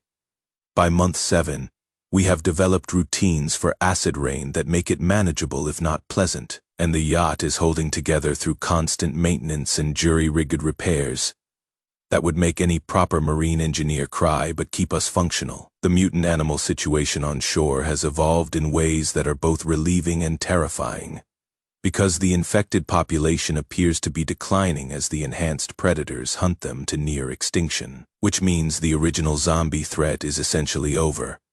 But now we have to worry about super-intelligent lions and bears and gorillas that control the ruins of every major city. Sarah spends hours observing the shore through our telescope, and she has documented some disturbing developments, like gorillas using tools to build what look like shelters, and bears coordinating hunting strategies that suggest they are communicating in ways normal bears shouldn't be capable of, and the lion pride establishing clear territorial boundaries that they defend aggressively against other predators. They are forming societies, she explains to anyone who will listen. Rudimentary ones, but definitely complex social structures that go beyond normal animal behavior. The virus enhanced their intelligence, and now they are using it. Will they ever come out to sea? Sophie asks. And honestly, I am wondering the same thing, because if these animals keep evolving, who knows what they might become capable of? Probably not, Sarah says, though her tone suggests she is less certain than she would like to be. Most mammals aren't naturally adapted for ocean survival. And even with viral enhancements, there are biological limits to how far they can push that. We should be safe out here. That should be worries me for weeks afterward. But there is nothing we can do about uncertainties, except prepare for what we can control and hope that is enough. So that is what we do. We keep fishing, keep maintaining the yacht, keep collecting eggs and harvesting the garden, and living our strange new life 50 miles from shore, where the ocean is our sanctuary, and the sky tries to kill us every few days with corrosive rain. Month 7, week 4 brings our first real discussion about whether Derek should continue being part of our survival crew, because he has been making comments about leadership and decision-making that suggest he thinks he should be running things instead of me. I am not saying you have done a bad job, he tells me one evening when most people are below deck. I am just saying that maybe it is time to think about more democratic leadership, where everyone has input on major decisions instead of you making all the calls. This is a yacht, not a democracy, I tell him flatly. Someone needs to be captain. Someone needs to have final authority when quick decisions matter. And that someone is me, because I am the marine engineer who built this whole setup and knows how everything works. But you are making mistakes, he pushes. The engine maintenance last week, you didn't catch the fuel line corrosion until it was almost critical. If I hadn't noticed it during my watch, we could have had a major problem. He is not wrong about that, which makes this conversation even more frustrating. Because yes, I missed something. And yes, it could have been serious. And yes, having more eyes on problems is valuable. Fine, I say after a long pause. You want more input. You can be assistant engineer. You check my work, point out things I miss, help with maintenance. But I am still captain and final decisions are still mine. That is not really what I was suggesting. That is what is on offer, I interrupt. Take it or shut up about leadership. Derek's face goes through several expressions before settling on resentful acceptance. Fine, I will take it. Good. Report to the engine room tomorrow at 0600 and I will show you what needs checking. That night, I lie awake, wondering if I am being too harsh on Derek, if maybe he has legitimate points about my leadership being less than perfect. But then I remember that 3 months ago he was trapped in an apartment building calling me for help, And I risked my life to save his family, so maybe he should be grateful instead of critical. Linda's asleep next to me, but I know she heard the whole conversation, because these walls are thin and privacy is a myth on a yacht this size. You handled that well, she whispers in the darkness. Gave him responsibility without giving up authority. Think he will actually help? Or is this just going to be more complaining in a different form? He will help. Derek's a lot of things, but he is not stupid. He knows we need to work together to survive out here. And I think having actual tasks will be good for him. He has been feeling useless, and useless makes him critical. She is probably right. And over the next few weeks, Derek does actually start pulling his weight more. Doing the detailed maintenance checks I sometimes skip because I am tired or overconfident, and I will admit, even if only to myself, that having his help makes the yacht run smoother. We are not friends and probably never will be, but we are family, and we are surviving together. And that is going to have to be enough. Month 8 hits us with a new challenge that makes everything else seem manageable in comparison. Because the acid rain events start happening more frequently. Instead of every few days, it is now every day or every other day. And the corrosion is accumulating faster than we can keep up with repairs. Solar panels are down to 60% efficiency because the protective coatings cannot keep up with the chemical assault. Some rubber seals have failed completely and need replacing with materials we don't have.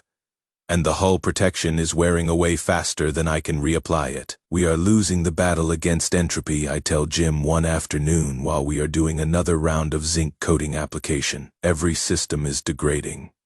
And at some point something critical is going to fail catastrophically. And I don't know if I will be able to fix it. Then we fix what we can and prepare for the rest. Jim says with the kind of stoic acceptance that comes from decades of military service. Been in worse situations with worse equipment and somehow made it through. We will make it through this too. I want to believe him, but I am struggling with the weight of responsibility because 11 people are depending on me to keep this yacht functional. And I am watching it slowly fall apart around us despite everything I am doing. Linda notices my stress and tries to help by taking over more of the daily management, giving me time to focus on engineering problems. But there are only so many hours in the day, and only so much one person can do. The breaking point comes in week 32 when we discover major engine problems, fuel lines corroded by acid rain exposure. Several connections weakened to the point of failure, and the whole system is basically held together with temporary patches that will not last much longer. This is bad, I tell Derek, who is helping me inspect the damage. Really bad. If these lines fail completely, we lose propulsion, and without engines we are just drifting. Can you fix it? He asks. And for once there is no criticism in his tone, just genuine concern. I can patch it again. But we are running out of materials, and eventually I am going to run out of solutions. I admit, we need proper replacement parts, marine-grade fuel lines, materials we cannot make ourselves. And I don't know where we get those in the middle of the ocean shore. Derek says quietly, we have to go back to shore, risk an expedition to find what we need. The thought of going back to shore with mutant animals everywhere makes my skin crawl. But he is right, there is no other option if we want to keep the yacht functional long term. We'd need a small team, I think out loud. Fast Mobile knows exactly what we are looking for. In and out before the animals notice us. I will go, Derek offers. Which surprises me until I realize he is trying to prove himself.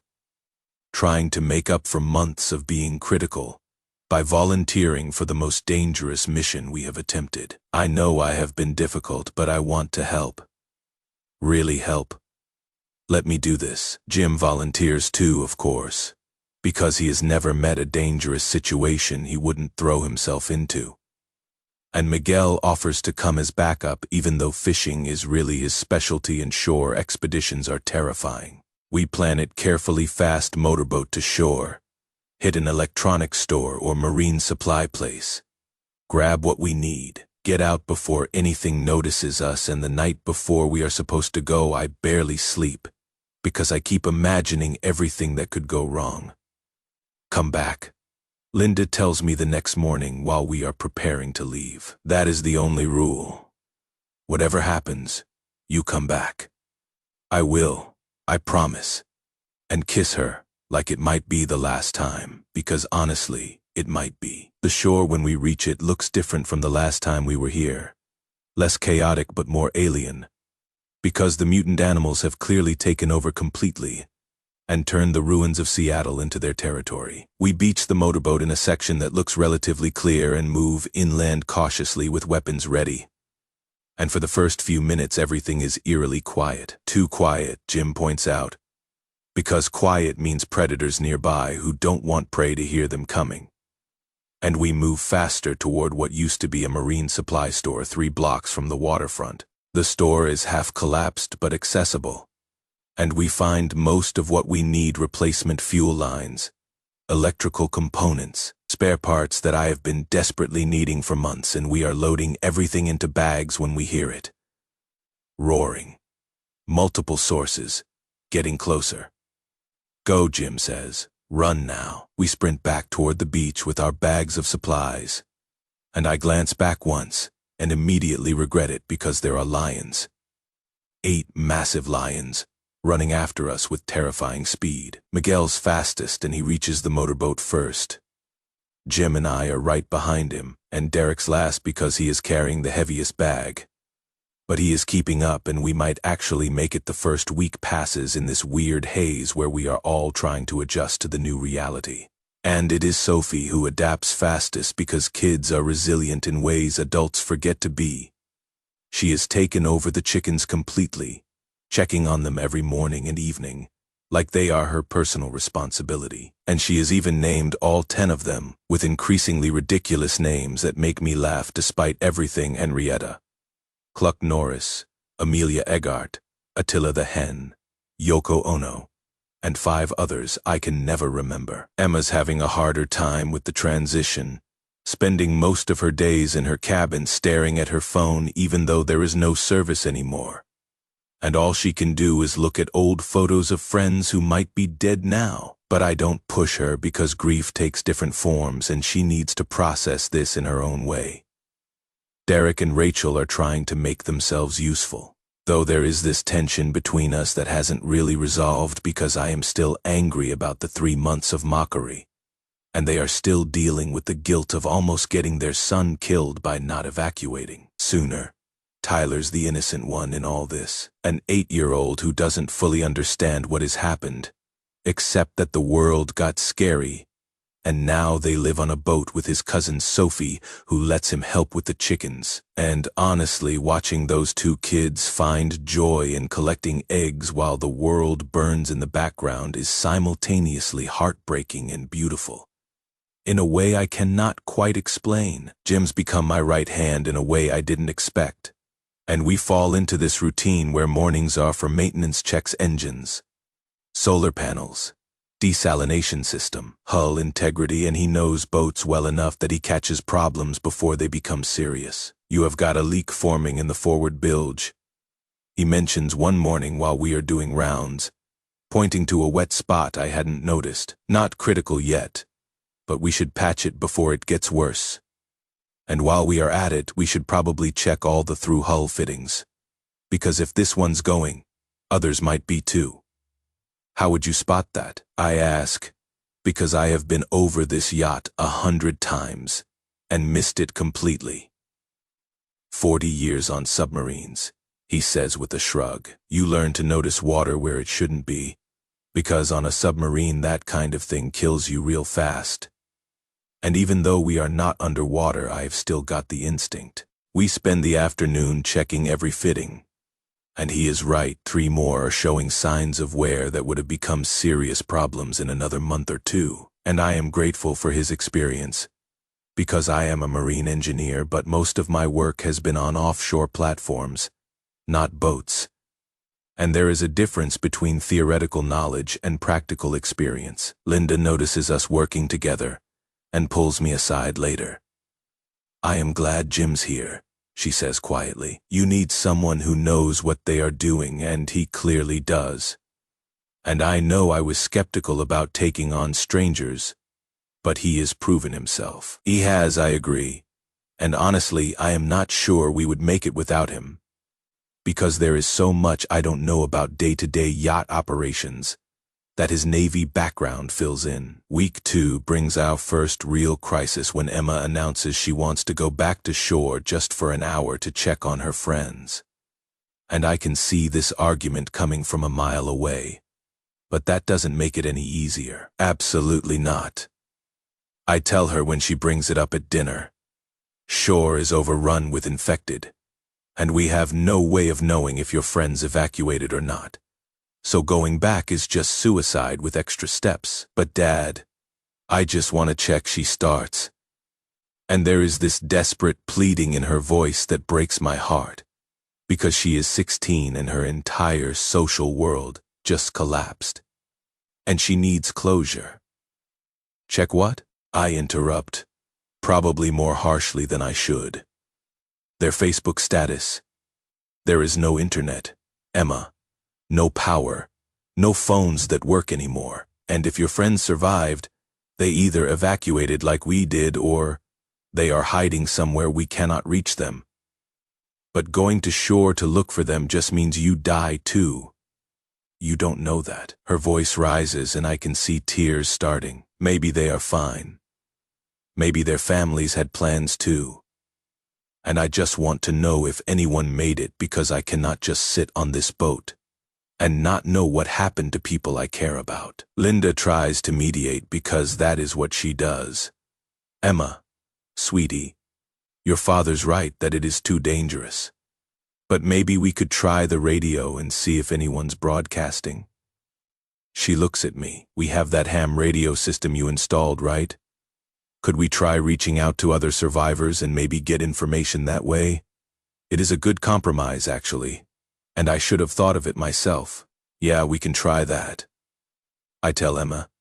The radio has decent range, and if there are other survivors out there broadcasting, we might be able to make contact. But you need to understand that we might not hear anything. And that doesn't mean your friends are dead, it just means we cannot reach them. We spend the next hour scanning frequencies, and at first it is just static and the occasional automated emergency broadcast that is still looping from some government server somewhere. But then we catch something, a man's voice, distorted but understandable, saying, "Anyone out there? This is the Cascade Falls Survivor Group. We have secured the high school, and we are taking in refugees if you can reach us safely. Bring supplies if you have them. We have got shelter and some food, but..." And then the signal cuts out. Emma's face lights up with hope because Cascade Falls is where some of her friends lived. But I am already shaking my head because I know what she is thinking. We are not going there, I say before she can ask. Cascade Falls is 40 miles inland, and there is no way to get there safely. And even if we could, the place is probably overrun by now, since that broadcast was probably recorded days ago. But they said they are taking refugees, Emma.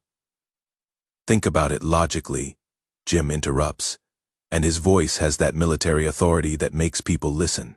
A high school in the middle of an outbreak zone is not going to stay secure for long, because eventually supplies run out, and people get desperate and security breaks down. And even if it is still standing now, it will not be in a week or a month. So going there is just delaying the inevitable. She storms off to her cabin, and Sophie follows her because the two of them have gotten closer over the last week. And I hear them talking in low voices through the door but cannot make out the words. Linda touches my arm. She will come around, she says. She just needs time to grieve. I hope you are right, I tell her, because if she tries to go ashore on her own, I don't know what I will do, and I cannot watch her every second of every day to make sure she doesn't do something stupid. That night I wake up at 2 a.m. to use the bathroom and notice the dinghy is missing from its davits, and my heart drops into my stomach because I know immediately what happened. "Jim," I yell, not caring who I wake up. "Emma took the dinghy. Everyone scrambles awake, and Linda's face goes white when she realizes her daughter is gone. "Oh God, no. Please tell me she didn't." "She left a note," Sophie says quietly, holding up a piece of paper. "I found it on her bunk. She said she is just going to check on Madison. That is her best friend, and she will be back in an hour, and we shouldn't worry." "Shouldn't worry," I repeat, and I can hear the hysteria creeping into my voice. She went to shore in the middle of the night where there are thousands of infected, and she thinks we shouldn't worry. I am already pulling on clothes and grabbing weapons. "Jim, you are with me, Linda. You stay here with Sophie and Derek's family. And if we are not back in 3 hours, you leave. We are not leaving you." Linda says firmly, "Yes, you are. Because Sophie needs at least one parent alive. And I am not letting my daughter die alone on that shore." I turn to Jim. "You don't have to come with me for this. This is my kid, my responsibility, not yours." "Shut up and get in the boat," Jim says, already loading the other dinghy with weapons and supplies. "Your daughter's an idiot. But she is our idiot now. And besides, you will need backup because you are a marine engineer, not a soldier. And you will get yourself killed trying to do this alone." We motor toward shore, and the city looks even worse than it did 3 days ago when we evacuated Derek's family. Because now most of the buildings are burned out shells and the infected have spread to cover every street we can see. Jim's using night vision goggles he pulled from his seemingly infinite supply of military equipment. And he is directing me toward the beach where Emma probably landed. "There is the dinghy," he says, pointing to a small craft pulled up on the sand. "She has been gone maybe 3 hours based on the tide marks, and those tracks lead toward Capitol Hill, which is probably where her friend lived." 3 hours is way too long, I say, feeling panic rising. Anything could have happened in 3 hours. "Then we better move fast," Jim says, and we are running up the beach toward the streets where infected are shambling around but haven't noticed us yet. "Where did her friend live?" "Madison something. I think Linda mentioned the address once. I am trying to remember." And then it comes to me. Her mom's a real estate agent like Linda, and they work together on some deals. And I think Madison lived on 15th Avenue near the volunteer park. We move through the streets as quietly as possible, and Jim's military training shows, because he knows how to move in a way that doesn't attract attention, staying in shadows and avoiding direct lines of sight with infected. I am following his lead and trying not to make noise. But it is hard when every instinct is screaming at me to run toward where Emma might be. We pass bodies in the street, some fresh, some days old, all of them testament to how fast everything fell apart. And I try not to look too closely because seeing the details will just make this worse. "There," Jim whispers, pointing to a house with lights in the upstairs window, which is insane because who has lights when the power grid collapsed 3 days ago? Battery lanterns, maybe. And look at the door, it is barricaded from the inside, which means someone's alive in there. We approach carefully, and I knock on the door as quietly as I can while still being loud enough to be heard inside. "Emma, Emma, if you are in there, open up. It is Dad." There is movement inside, and then I hear footsteps and the door cracks open and Emma's face appears, streaked with tears and dirt. "Dad," she says, and she sounds so young and scared that all my anger evaporates instantly. "I am sorry, I just had to know. I had to see if Madison, is she alive?" I ask, already knowing the answer from Emma's expression. Emma shakes her head. "She is upstairs. She turned. Her parents tried to chain her up, tried to keep her from hurting anyone. But they are dead too, and it is just her up there. And I couldn't do anything." I pull Emma into a hug and she is shaking. "Okay, we need to go right now, because there are infected everywhere. And we were lucky to get here without being seen. But our luck will not hold." I look at Jim. "Can we make it back the way we came?" He checks the street with his night vision. "Negative. There is at least 30 infected between here and the beach now. and they are spreading out in a search pattern like they are looking for something. Probably us, based on the timing. Back door, I suggest, and Emma nods. There is an alley out back, but there were infected there too when I came in, and I had to hide in a dumpster for like 20 minutes until they moved on. We checked the back door and the alley is clear for the moment.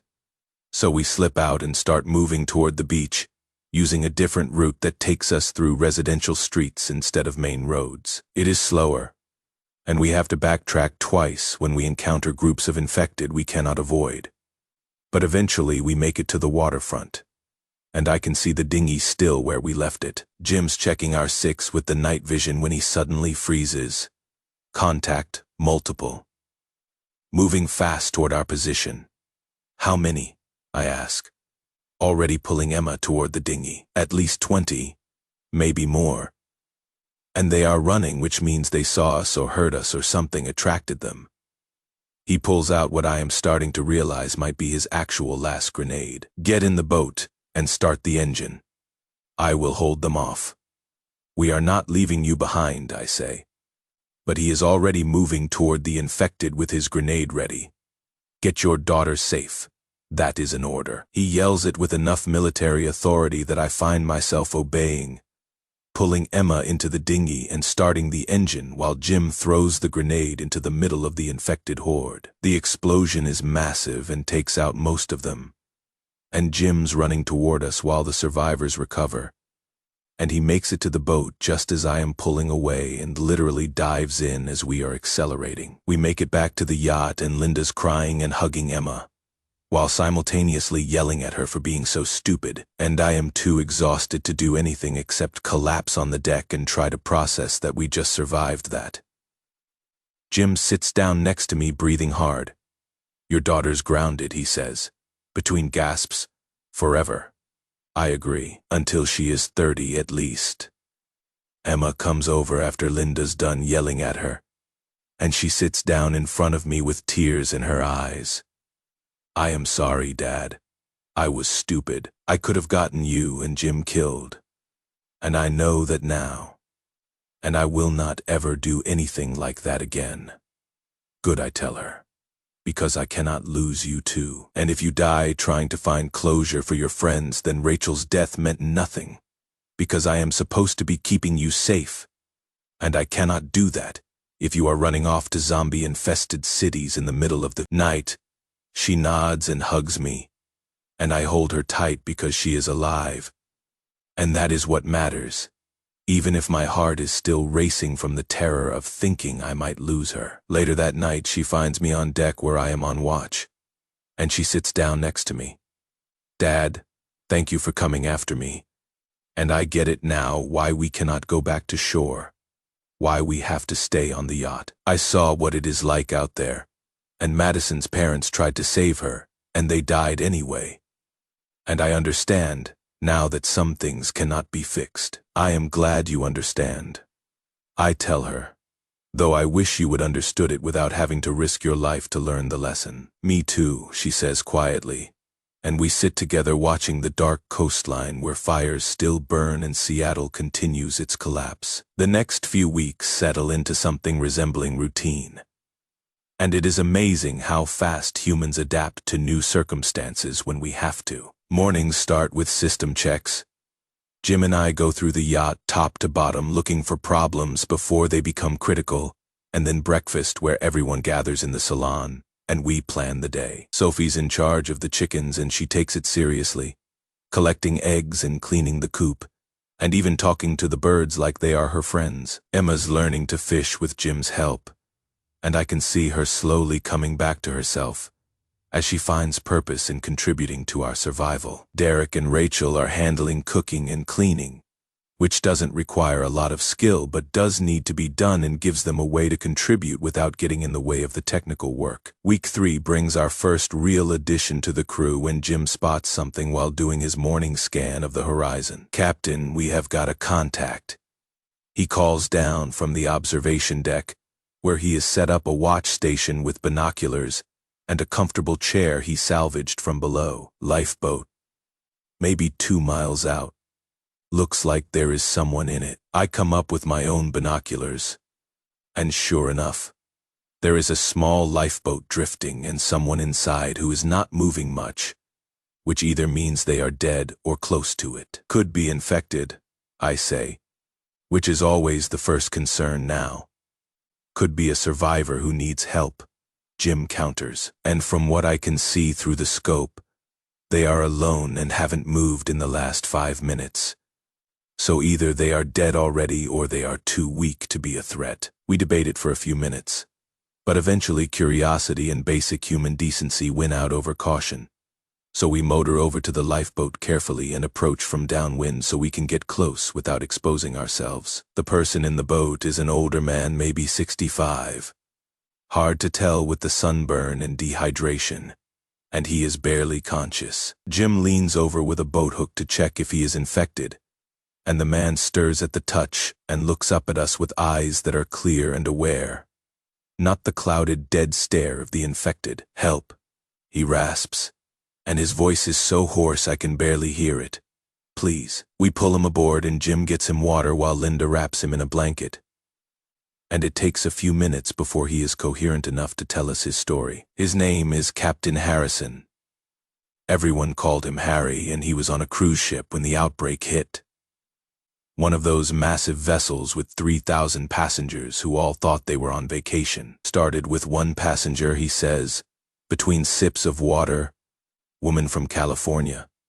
She got sick, bit a crew member, and within 6 hours half the ship was infected, and people were panicking and jumping overboard, and the crew was trying to contain it.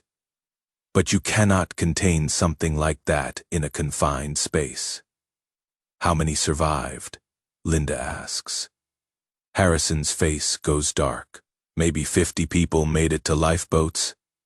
I was one of the lucky ones. Military training kicked in and I grabbed supplies and launched before the chaos got completely out of control. But I watched people fighting over life jackets and infected attacking everyone, and the ship starting to list because half the crew was dead and nobody was manning the controls. He takes another sip of water. Been drifting for about a week, I think. Lost track of days. Thought I was going to die out here. You are safe now, I tell him. And it feels good to say that. Feels good to save someone instead of just surviving. We have got room, got food and water, and we are set up for long-term survival, so you are welcome to stay as long as you need. What is your background? Jim asks, and I can tell he is already evaluating whether Harrison will be useful or dead weight. Navy. 43 years. Retired 2 years ago, Harrison says. And Jim's expression shifts to respect immediately because Navy guys recognize each other. Carrier operations mostly, then finished up with logistics and navigation training for new officers. I know boats, know tactics, know how to organize a crew for extended operations. You are hired, I say, because someone with that kind of experience is exactly what we need. And Harrison manages a weak smile. Didn't realize I was applying for a job. Every survivor has a job now, I tell him. It is how we make this work. Everyone contributes what they can, and we all benefit from the collective effort.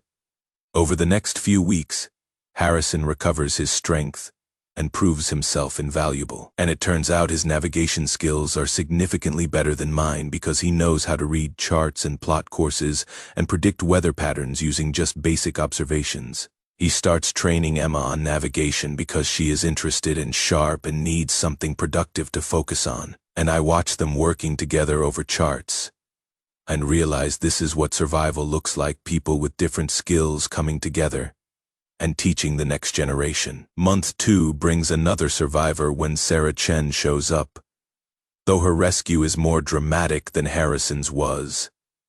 Jim spots her through the binoculars clinging to a research buoy about 5 miles offshore, and she has been there for 3 weeks apparently, surviving on emergency rations and rainwater collection, while watching the world fall apart around her. I am a marine biologist, she explains, once we have pulled her aboard and gotten her warm and fed.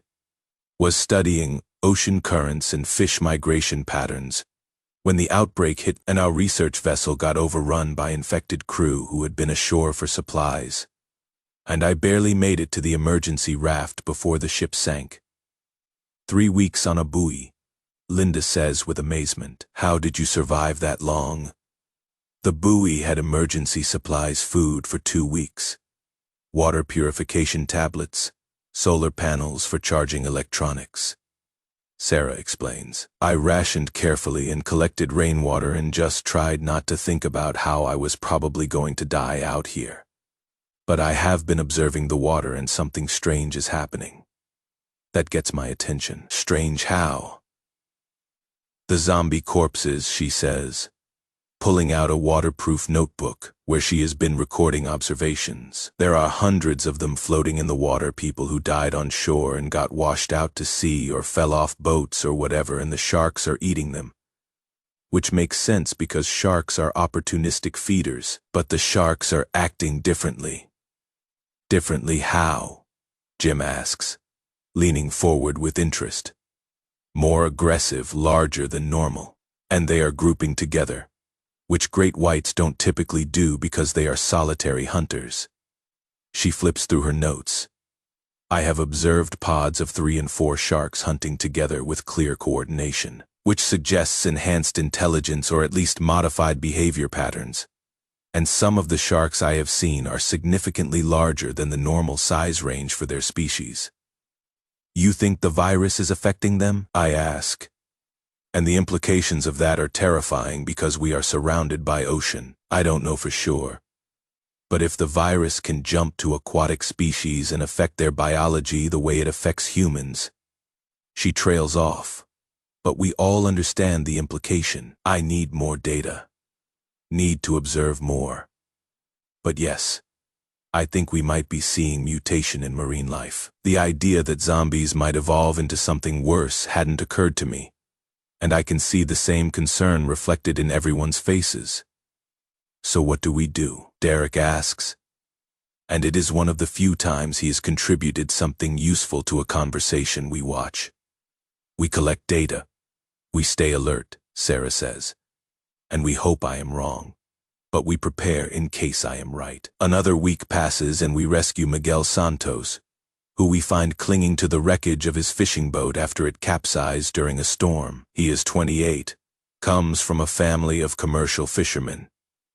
And within 3 days of joining us, he has tripled our daily catch because he knows techniques and locations and methods that none of us ever learned. You are using sport fishing gear for survival fishing, he explains to Jim and Emma, who have been handling our fishing operations. That works for small catches. But if you want to really feed this many people, you need commercial methods, proper nets, trawl lines, knowledge of where fish congregate based on water temperature and current patterns. Teach us, Emma, says immediately because she has found her thing and fishing has become her passion over the last few weeks. Miguel grins. Happy to. Your family saved my life. Teaching you how to fish is the least I can do. By month 3, we have established ourselves as a functioning community of 11 people, me and Linda and Emma, and Sophie, Derek and Rachel and Tyler. Jim and Harrison and Sarah and Miguel in the yacht feels less like a survival shelter and more like an actual home. We have got routines and systems, and everyone has roles they are good at, and there is this sense of accomplishment in knowing we have survived 3 months of apocalypse through preparation and cooperation, and just sheer determination not to die. But then Derek starts causing problems again because apparently 3 months of being grateful isn't enough to overcome his fundamental need to be in charge of everything. It starts subtle little comments about how we should do things differently. Suggestions that maybe we should explore more, instead of staying anchored in one spot. Questions about whether I am really the best person to be making all the decisions. Jim notices it before I do. Your brother-in-law's planning something. He tells me one evening, while we are on watch together. I have seen this before in military units. Guy who doesn't like the command structure starts undermining the co with small comments, designed to erode confidence. You think he is trying to take over? I ask. Though honestly, I am not surprised because Derek's always been the kind of person who thinks his MBA and management experience make him qualified to run everything. I think he is testing the waters, seeing who he can sway to his side, and if he gets enough support, he will make a move. Jim looks at me seriously. You need to shut it down now before it becomes a real problem. Because mutiny on a boat can get people killed real fast when coordination breaks down. I should confront Derek directly, but I don't want to create more division when we are already dealing with enough stress. So instead, I try to bring him into the decision-making process more.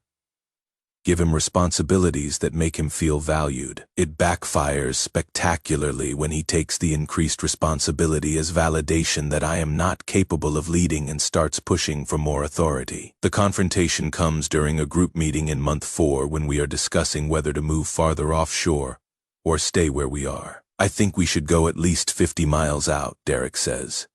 And he is using that boardroom voice he probably used in investor meetings. We are too close to shore here, and the infected could potentially reach us if they figure out how to swim. And we would be safer in deep water where there is no chance of land-based threats. 50 miles out means we use a lot of fuel getting there. I counter. And deep water means different fishing conditions that Miguel would have to learn, and we would lose the ability to observe what is happening on shore, which is valuable intelligence. Valuable intelligence about what? The infected aren't going anywhere, and watching the city burn doesn't help us survive. Derek looks around the table at everyone else. I think what we really need here is someone with actual management experience making strategic decisions. Because no offense, Silas, but being a marine engineer doesn't qualify you to lead a survival community. The room goes silent, and I can feel everyone's eyes on me waiting to see how I will respond. Linda looks uncomfortable because this is her brother challenging her husband. And Emma and Sophie look confused because they don't understand adult power dynamics yet. Jim's expression has gone cold and hard in a way that suggests he is about 2 seconds from physically throwing Derek overboard. You are right that I am not a professional manager, I say calmly, though inside I am furious. But I am the person who saw this coming 3 months before it happened. I am the person who spent every penny we had buying and preparing this yacht while you spent those same 3 months mocking me for being paranoid. I am the person who risked my life saving your family when you were trapped in an apartment building because you didn't prepare. So yes, Derek, I lack management experience. But I have something you don't have, which is a track record of making the right calls when it matters. That is not leadership. That is just luck. Derek starts, but Harrison interrupts him. No, that is preparation meeting opportunity, which is literally the definition of leadership. Harrison says in his retired officer voice that brooks no argument. I have served under hundreds of officers in my career, and the best ones weren't the ones with the fanciest credentials. They were the ones who made good decisions under pressure and earned the trust of their crew through demonstrated competence. Silas has done that. You haven't. Derek's face goes red. This is ridiculous. We should be voting on leadership, not just accepting if you want to vote. Let's vote, I interrupt, because I am tired of this. And I would rather resolve it now than let it fester. Everyone who thinks Derek should be in charge of this yacht, raise your hand. Derek raises his hand immediately, and Rachel raises hers after a moment's hesitation.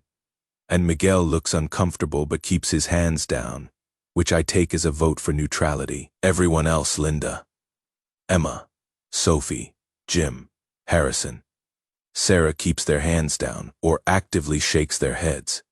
Looks like you lost, I tell Derek flatly. So here is what is going to happen. You are going to accept that I am captain of this yacht, and you are going to stop undermining my authority. And you are going to contribute to this community without trying to take it over. If you cannot do that, you are welcome to take a dinghy and try your luck on shore. You cannot just kick me off, Derek sputters, but Linda interrupts him. Yes, he can.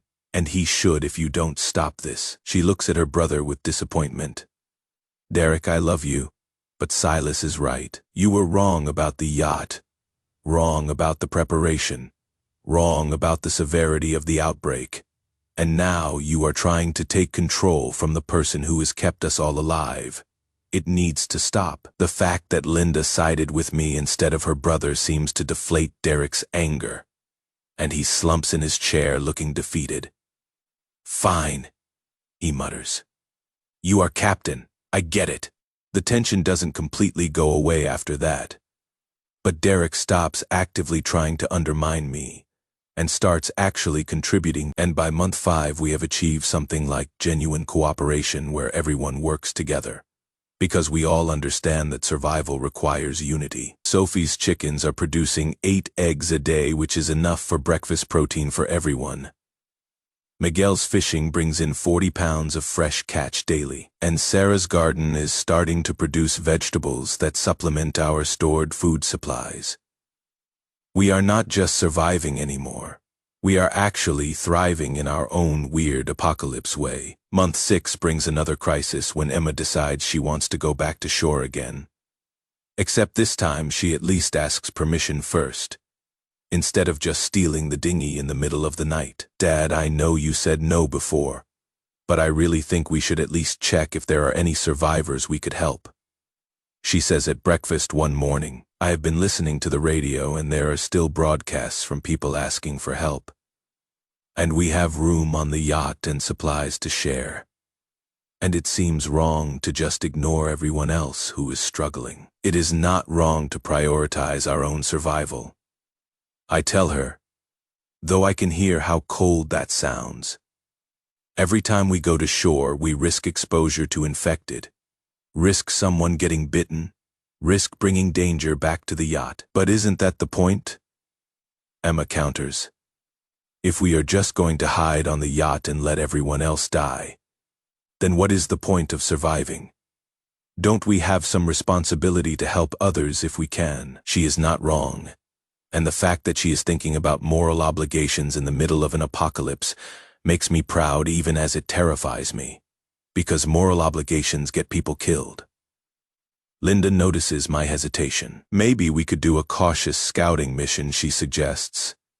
Not a rescue operation, just reconnaissance to see what the situation is and whether there are safe ways to help people. That is reasonable, Harrison says, and Jim nods agreement.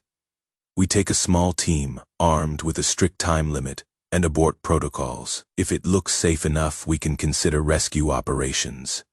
But if it is too dangerous, we don't commit. So we plan a shore expedition for the next day, and the team ends up being me, Jim, Miguel, and Emma, because she is the one who pushed for this, and I figure she needs to see firsthand what we are dealing with. We approach the shore at dawn when infected are supposedly less active, though Sarah warns us that is based on zombie movie logic, and we have no actual data on real infected behavior patterns, and I am tense the entire approach, because this feels like tempting fate. The marina where we originally launched from is completely overrun, bodies everywhere, and infected shambling around.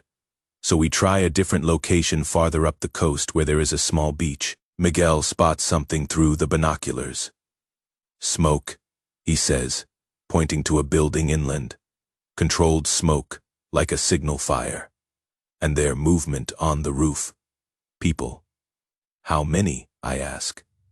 3, maybe 4. They are waving something cloth. Maybe a shirt. They see us. We beach the dinghy and Jim and I approach carefully with weapons ready while Miguel and Emma stay with the boat in case we need to evacuate fast. The infected in this area are scattered and easy to avoid, and we make it to the building, an old apartment complex, without incident. There is a makeshift barricade at the ground floor entrance, and a voice calls down from above. Don't shoot. We are not infected. We have been trapped here for 2 weeks. Jim checks the building with his military experience and gives me the all-clear signal, so I yell back up. Come down slowly. Keep your hands visible. We are here to help, but we need to see you are not infected. 4 people descend, 2 men, 2 women, all in their 30s or 40s, all looking half-starved and desperate. One of the men starts crying when he sees us. Oh, thank God. We thought everyone was dead. We have been watching the shore for days, hoping someone would see our signal. Do any of you have medical training? I interrupt because that is our most critical shortage, or technical skills engineering, mechanical, electrical. They shake their heads, and I feel my hope deflate because, as harsh as it sounds, we need useful skills, not just extra mouths to feed. But Emma's looking at these people with compassion, and I know I cannot just leave them here to die, so I make the call. All right, you can come with us. But there are rules and everyone has to contribute. And if you cannot follow the rules or pull your weight, then you will be asked to leave. We get them back to the yacht, and Linda and Sarah help them get cleaned up and fed. And within a week, they have integrated into our community. Turns out 2 of them are actually pretty good at mechanical work, and the other 2 take over most of the cooking duties, so they are more useful than I initially thought.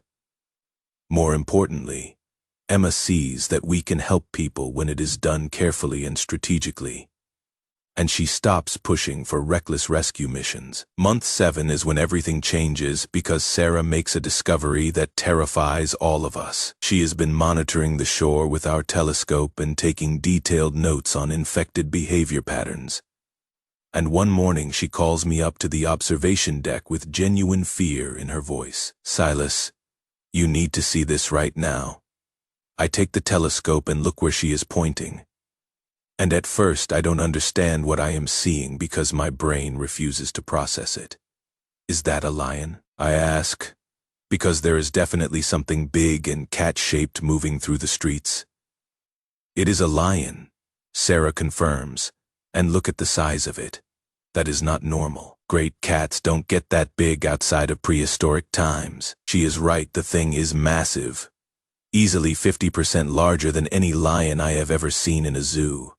And as I watch, it moves with a predatory grace toward a group of infected, and then just annihilates them. We are talking 3 seconds and 5 zombies are dead, torn apart with a speed and violence that shouldn't be possible.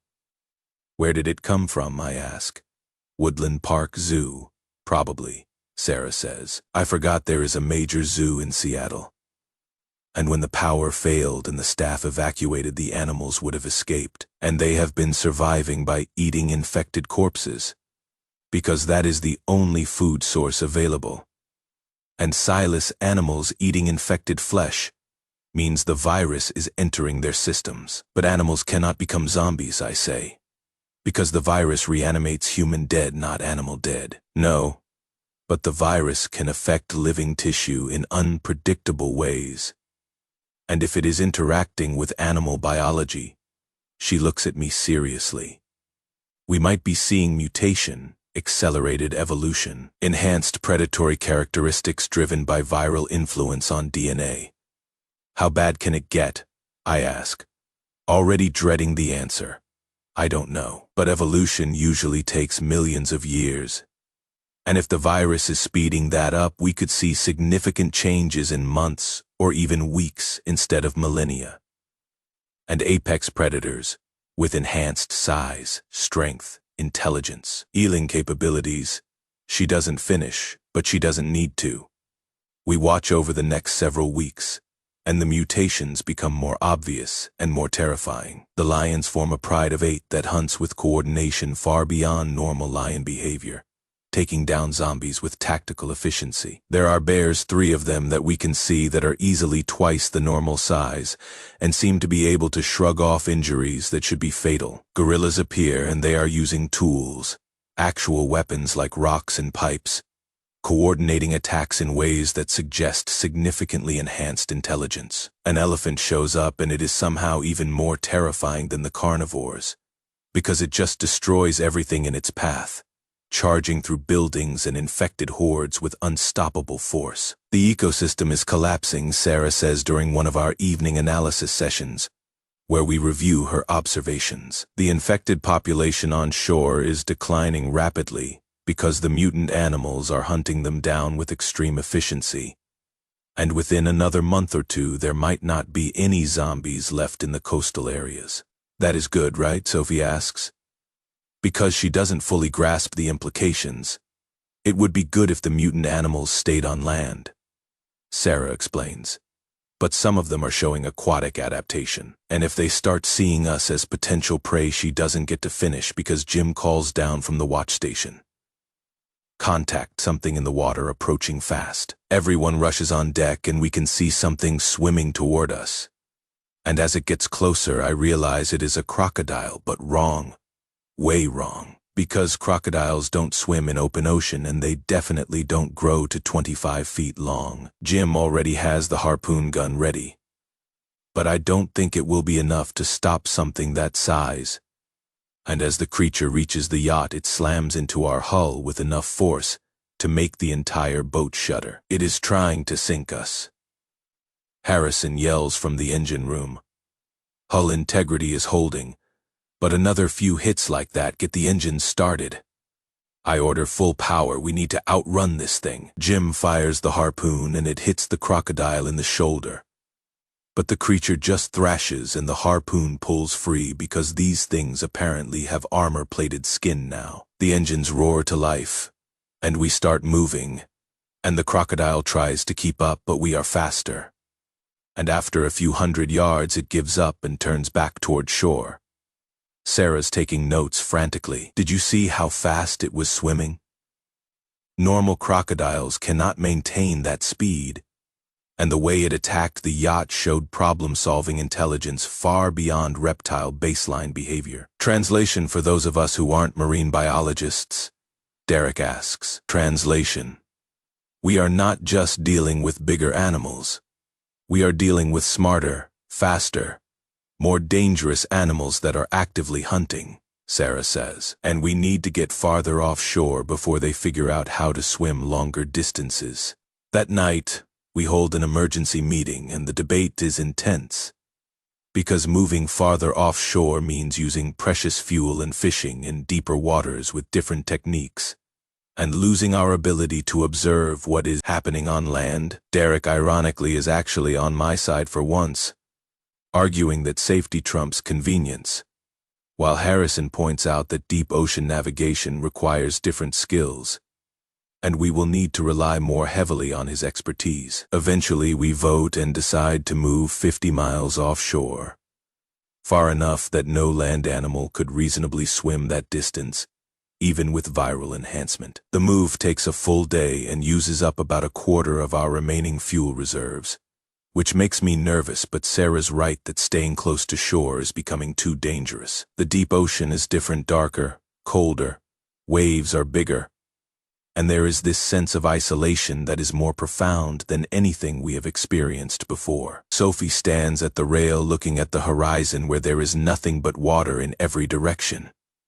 Dad, are we lost? She asks.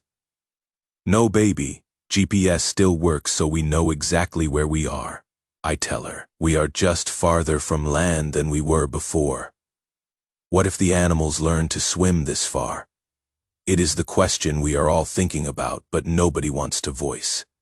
Then we will move farther, I say, hoping it is true. There is always somewhere we can go to stay safe. Miguel's struggling with the different fishing conditions, but he is adapting, learning new techniques, and by week 2 at our new location we are catching enough to survive. Though not as much as we were getting closer to shore. The garden's still producing, the chickens are still laying, and our stored supplies are being rationed carefully. So we are making it work. Month 8 brings a new threat that we didn't see coming. Though maybe we should have. The sky starts turning this sickly yellow-green color, and there is a smell in the air like sulfur. And Sarah goes pale when she sees it. Oh no, she says. Oh no, this is bad. What is it? I ask. Atmospheric contamination. All the nuclear plants that melted down when nobody was maintaining them. All the chemical factories that exploded. All the massive fires burning unchecked for months. It is all going into the atmosphere and coming back down as acid rain. How bad, Jim asks. pH probably 2 or lower. Strong enough to corrode metal and burn skin on contact. Sarah says, we need to get everyone inside right now and seal everything. We scramble to button up the yacht, closing all hatches and ports. and the rain starts maybe 5 minutes later. I watch through a window as the first drops hit the deck and they actually sizzle, and the metal railings start showing rust almost immediately. Jim was outside when the rain started and didn't make it inside fast enough. He got maybe 10 seconds of exposure on his arm, and the skin is already blistering red. "Son of a bitch," he yells as Sarah treats the burn with water from our fresh supply. That is worse than I expected. The rain lasts 2 hours, and when it stops, we go outside to assess damage. Paint is gone. Rubber seals are melting. One of our solar panels has pitting marks all over it. And the chicken coop got destroyed so badly we have to move the birds below deck permanently. Jim's arm is bandaged but will heal, though he will have scars. This is going to be a regular thing now, isn't it? Linda asks. Probably, Sarah confirms. The atmospheric contamination is going to persist for years, and we will need to adapt to acid rain happening every few days. So we adapt because that is what we do.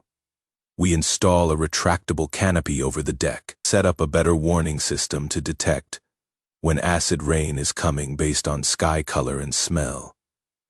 Get heavy rubber suits for anyone who needs to be outside during rain, and modify our water collection system to only gather rain before it becomes acidic. The chickens hate being below deck, but they adjust.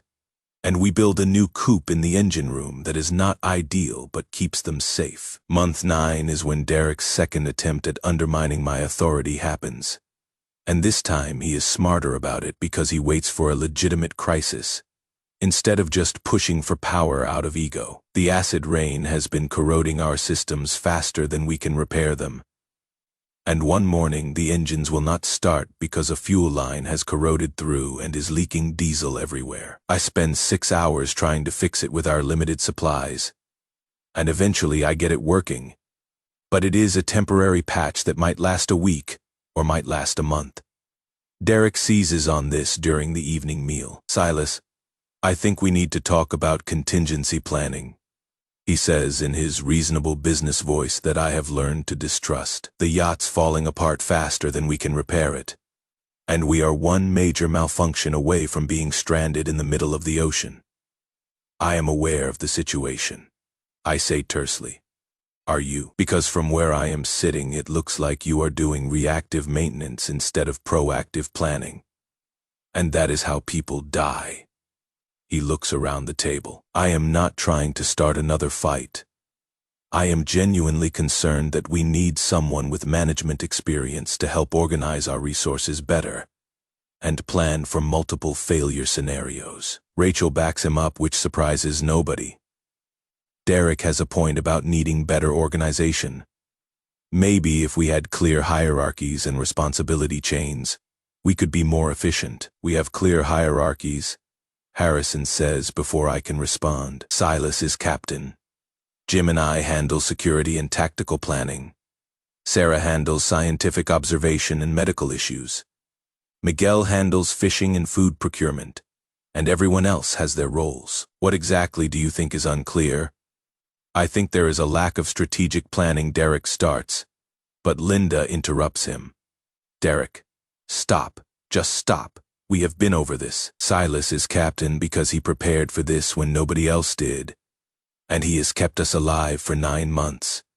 And your management experience from before the apocalypse doesn't translate to survival situations. But Linda, I am serious. You need to drop this or I am going to side with Silas in kicking you off the yacht. And I don't want to do that because you are my brother.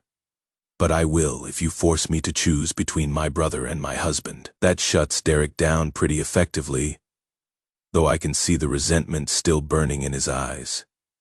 The problem is he is not entirely wrong about needing better planning. We are just in survival mode, and strategic planning feels like a luxury we cannot afford when we are dealing with acid rain and mutant animals and systems failing left and right. But to prove I am taking his concerns seriously, I set up a planning committee where Derek and Harrison and Sarah and I meet weekly to discuss long-term strategies. And surprisingly, once Derek feels like his input is valued, he stops trying to take over and actually contributes useful ideas. Month 10 brings the mega horde that Sarah's been warning about. She has been tracking animal movements on shore with the telescope and taking detailed notes. And one morning, she makes me come look at something that has her genuinely terrified. There are thousands of them, she says, handing me the telescope. Every species we have observed, all gathering at the coast. And Silas, they are looking out at the ocean, at us. I look through the telescope and my blood runs cold because she is right. Lions, bears, gorillas, elephants, crocodiles, all gathered in massive groups at the shoreline. And they are all oriented toward the ocean, like they can sense we are out here. They cannot swim this far, I say, though I am not sure I believe it. Normal animals cannot, but these aren't normal. Sarah reminds me. The virus has enhanced their stamina, their strength, their intelligence. I don't think we should risk finding out how far they can swim. We increase our distance to 70 miles offshore just to be safe. And it costs us more fuel we cannot really afford. But watching those creatures gather at the coast has everyone spooked. Miguel's fishing gets even harder at this distance because the fish populations are different and techniques that worked at 50 miles don't work at 70, but he adapts because he is brilliant at what he does. And within 2 weeks, he has figured it out. Month 11 is when Derek actually proves himself, and I have to admit I was wrong about him being completely useless. We are 50 days into our 70-mile position and experiencing another bout of acid rain, when Derek notices something I missed. The hull plating we installed 9 months ago has corroded badly, and there is water seeping into the engine room. Silas, we have a serious problem, he says. And this time, there is no smugness, just genuine concern. The water's above the bilge pump level and rising. And if we don't fix this in the next few hours, we are going to have major flooding. I checked the engine room and he is right, water's pooling faster than the pumps can handle because the hull breach is below the water line and the metal patching we did is failing. Jim and I try to repair it from inside. But we cannot get a good seal because of the water pressure, and Harrison suggests we need to beach the yacht on a shallow area to make proper repairs. But we are 70 miles from shore with no shallow water available. I have an idea, Derek says. It is risky, but it might work. We create a cofferdam temporary structure that blocks water flow to the breach area, pump that section dry, then make the repair. With what materials? I ask, because it is actually a good idea if we can pull it off. Tarps, wood from internal walls, sealant from the repair supplies. We improvise. He is already moving, pulling Rachel and Tyler and some of the others to help gather materials. And for the first time since we left shore, Derek's actually leading instead of just complaining. And I realize this is what he needed, a clear crisis where his skills actually matter. And he can contribute meaningfully. We spend 6 hours building the cofferdam and pumping water and making repairs. And Derek's directing the effort like he is back in a boardroom, except this time, the stakes are life and death instead of quarterly profits. The repair holds. The water stops rising. And when it is done, everyone's exhausted, but the yacht is safe. Derek collapses on the deck, breathing hard, and I sit down next to him. That was good work, I tell him. You saved us. He nods, still catching his breath. I know I have been an asshole.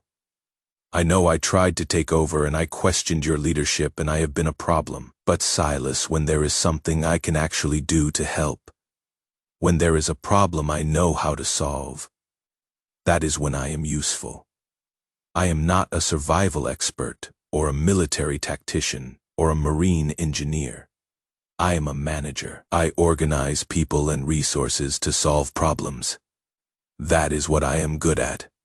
Then that is what you will do, I tell him. We need someone coordinating our resources and planning logistics and making sure everyone's working efficiently. That is your job now. Not captain, not decision maker, but chief operating officer or whatever you want to call it. I can do that. he says. And for the first time since we evacuated his family, I see genuine gratitude in his eyes instead of resentment. Thank you. Linda overhears this conversation, and she gives me a look that says she is proud of me for finding a way to work with her brother instead of just fighting with him. That night, she tells me privately, "You are a better man than Derek is. You had every reason to throw him overboard and you didn't. And now he is actually contributing instead of causing problems. That took character, or desperation, I say. We need everyone working together to survive this. And I cannot afford to waste his skills just because he is an asshole." "Still," she says, kissing me, "thank you for not giving up on my brother even though he gave you plenty of reasons to." Month 12 arrives, and we mark 1 year since the outbreak. And it is surreal to realize we have survived this long when so many people didn't. We gather in the salon for a sort of anniversary celebration, and Jim makes a toast with our recycled coffee. 1 year, 11 people, 1 yacht. We made it. To survival, Harrison adds. To family, Linda says, taking my hand. To the fortress, Sophie says, using her name for the yacht that everyone's adopted now instead of the original name. We drink our terrible coffee and eat a meal that is better than usual, because Miguel caught 2 massive tuna yesterday, and there is this moment of genuine happiness despite everything we have lost and everything we have survived. Emma asks the question we are all thinking. What do you think happens next year? Do we just keep doing this forever? For as long as we need to, I tell her. Until the mutants die out or the acid rain stops, or we find somewhere on land that is safe. But for now, this is home, and we are making it work. And that is enough. Derek surprises everyone by standing up to speak. "I want to apologize," he says, and everyone goes quiet. To Silas especially, but to everyone really. I spent the first 9 months of this apocalypse being angry that I wasn't in charge and questioning every decision and generally being a problem. And that was wrong. Silas saved my life and my family's life. And he has kept all of us alive through preparation and skill and determination. And I should have been supporting him instead of fighting him. So, I am sorry. And I promise to do better going forward. Apology accepted, I tell him. And I mean it, because holding grudges during the apocalypse is a waste of energy we cannot afford. You have proven yourself this last month, and you are valuable to this community. And that is what matters going forward. Rachel stands too. I owe everyone an apology as well. I have been supporting Derek's attempts to undermine you when I should have recognized that hierarchy and clear leadership is what keeps people alive in crisis situations. I am a lawyer, or I was, and I should have known better than to introduce chaos into a functioning system. Also accepted, I say, though I am still not sure I fully trust either of them. We all make mistakes. What matters is learning from them. The rest of the evening is actually pleasant, and I find myself thinking about how strange it is that the apocalypse has forced us to form this weird little family of survivors who wouldn't have spent time together in the old world. Jim and Harrison tell Navy stories. Miguel teaches Sophie and Tyler some Spanish fishing terms they both butcher adorably. Sarah discusses her latest observations about changing ocean chemistry, and Emma plays cards with the adults like she is one of us now instead of a kid. That night, Linda and I are on deck together looking at the stars. They are so much brighter now, without city light pollution, and you can see the Milky Way clearly, which is beautiful in a way that makes the apocalypse almost worth it. "Do you think we will ever go back to land?" she asks. Honestly, I don't know. Maybe someday when the mutants die out and the acid rain lessens and it is safe again. But that could be years or decades. And by then Sophie and Emma will be grown, and the yacht will be the only home they really remember. That makes me sad. Linda admits, this yacht, this life, it is survival, but it is not living. The girls deserve better than spending their whole childhood on a boat. They deserve to be alive. I counter, and right now, that means the boat. But I promise you, Linda, if there is ever a way to give them a normal life on land, I will take it. Until then, we adapt and survive, and make the best of what we have. 5 more years pass, and the epilogue of our story is both hopeful and bittersweet, in ways I didn't expect. The yacht has been rebuilt and repaired so many times that almost nothing original remains except the hull, and we have become experts at scavenging materials from coastal areas during brief expeditions when the mutant animals are elsewhere. Derek's found his role as our operations manager, and he is actually good at it, coordinating resources and planning logistics in ways that make our community more efficient. Emma's 21 now, and she has become our primary navigator and fisherman, working with Miguel to feed everyone. Sophie's 17, and she is my second in command on all technical repairs, learning engineering faster than I ever learned it. The mutant animals are dying, Sarah discovered, because the same virus that enhanced them is now killing them through some kind of secondary mutation that we don't fully understand but are grateful for. The shore is starting to be habitable again, though we are cautious,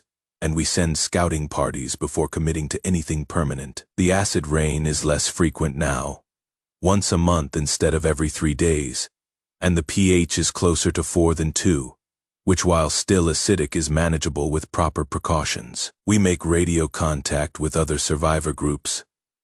3 other yachts scattered across the Pacific. 2 island communities that managed to stay isolated enough to avoid the worst of the outbreak, and a floating platform settlement that has built an entire community on salvaged oil rig equipment. There is talk of rebuilding, of finding ways to reclaim the land, of starting to think about long-term survival instead of day-to-day crisis management. Sophie asks me one morning while we are working on the solar panels, "Dad, if land becomes safe again, would we leave the yacht?" I think about it for a long time before answering. The yacht is home now, I tell her. We have spent 5 years making this work, building this community, surviving together. But if land is safe, and we can help rebuild civilization, yeah, I think we would. Though we'd keep the yacht as a backup always because preparation saved us once, and might save us again. I don't remember much about before, she admits. Just fragments. Our old house, my school, friends whose names I have forgotten. This is the life I know now.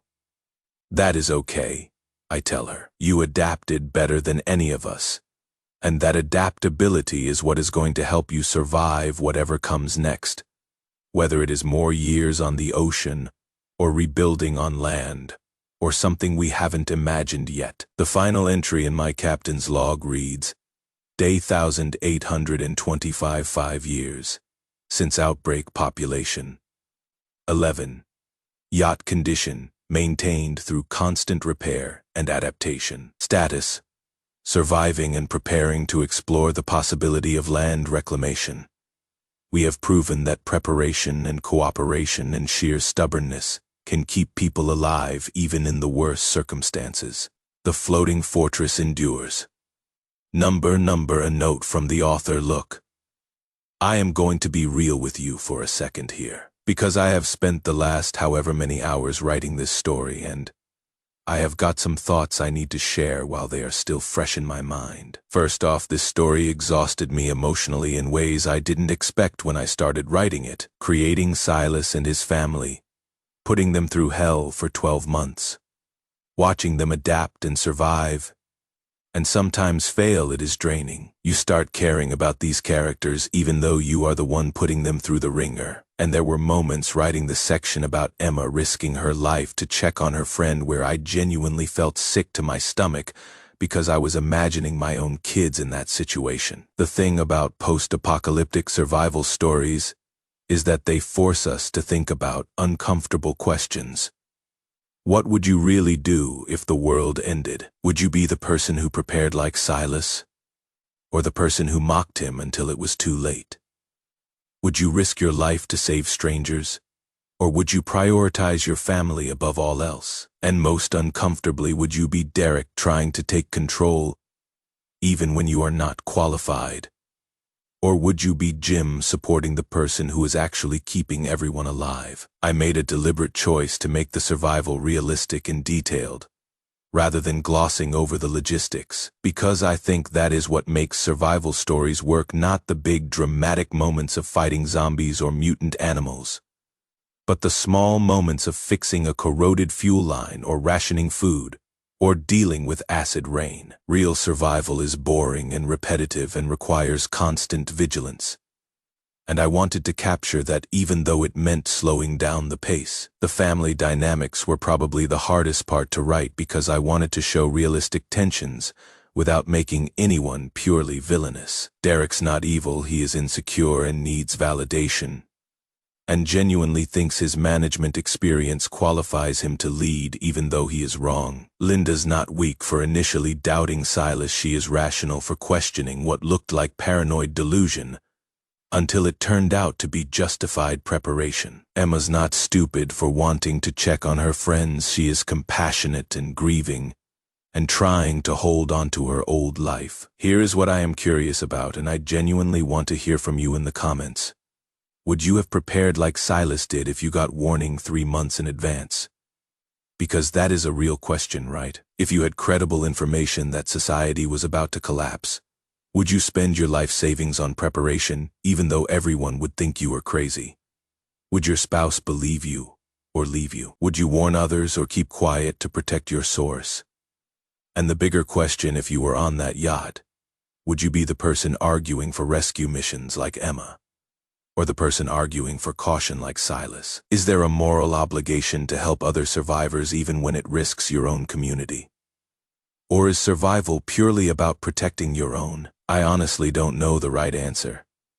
And I deliberately didn't make Silas purely right or wrong about this, because I think it is genuinely complicated. The acid rain was a late addition to the outline, but it ended up being one of my favorite elements because it is the kind of realistic environmental consequence that zombie stories usually ignore. Nuclear plants melting down, chemical factories exploding, massive fires burning unchecked, all of that would absolutely affect the atmosphere in catastrophic ways. I spent way too much time researching acid rain effects on metal and skin tissue to make sure those details were accurate.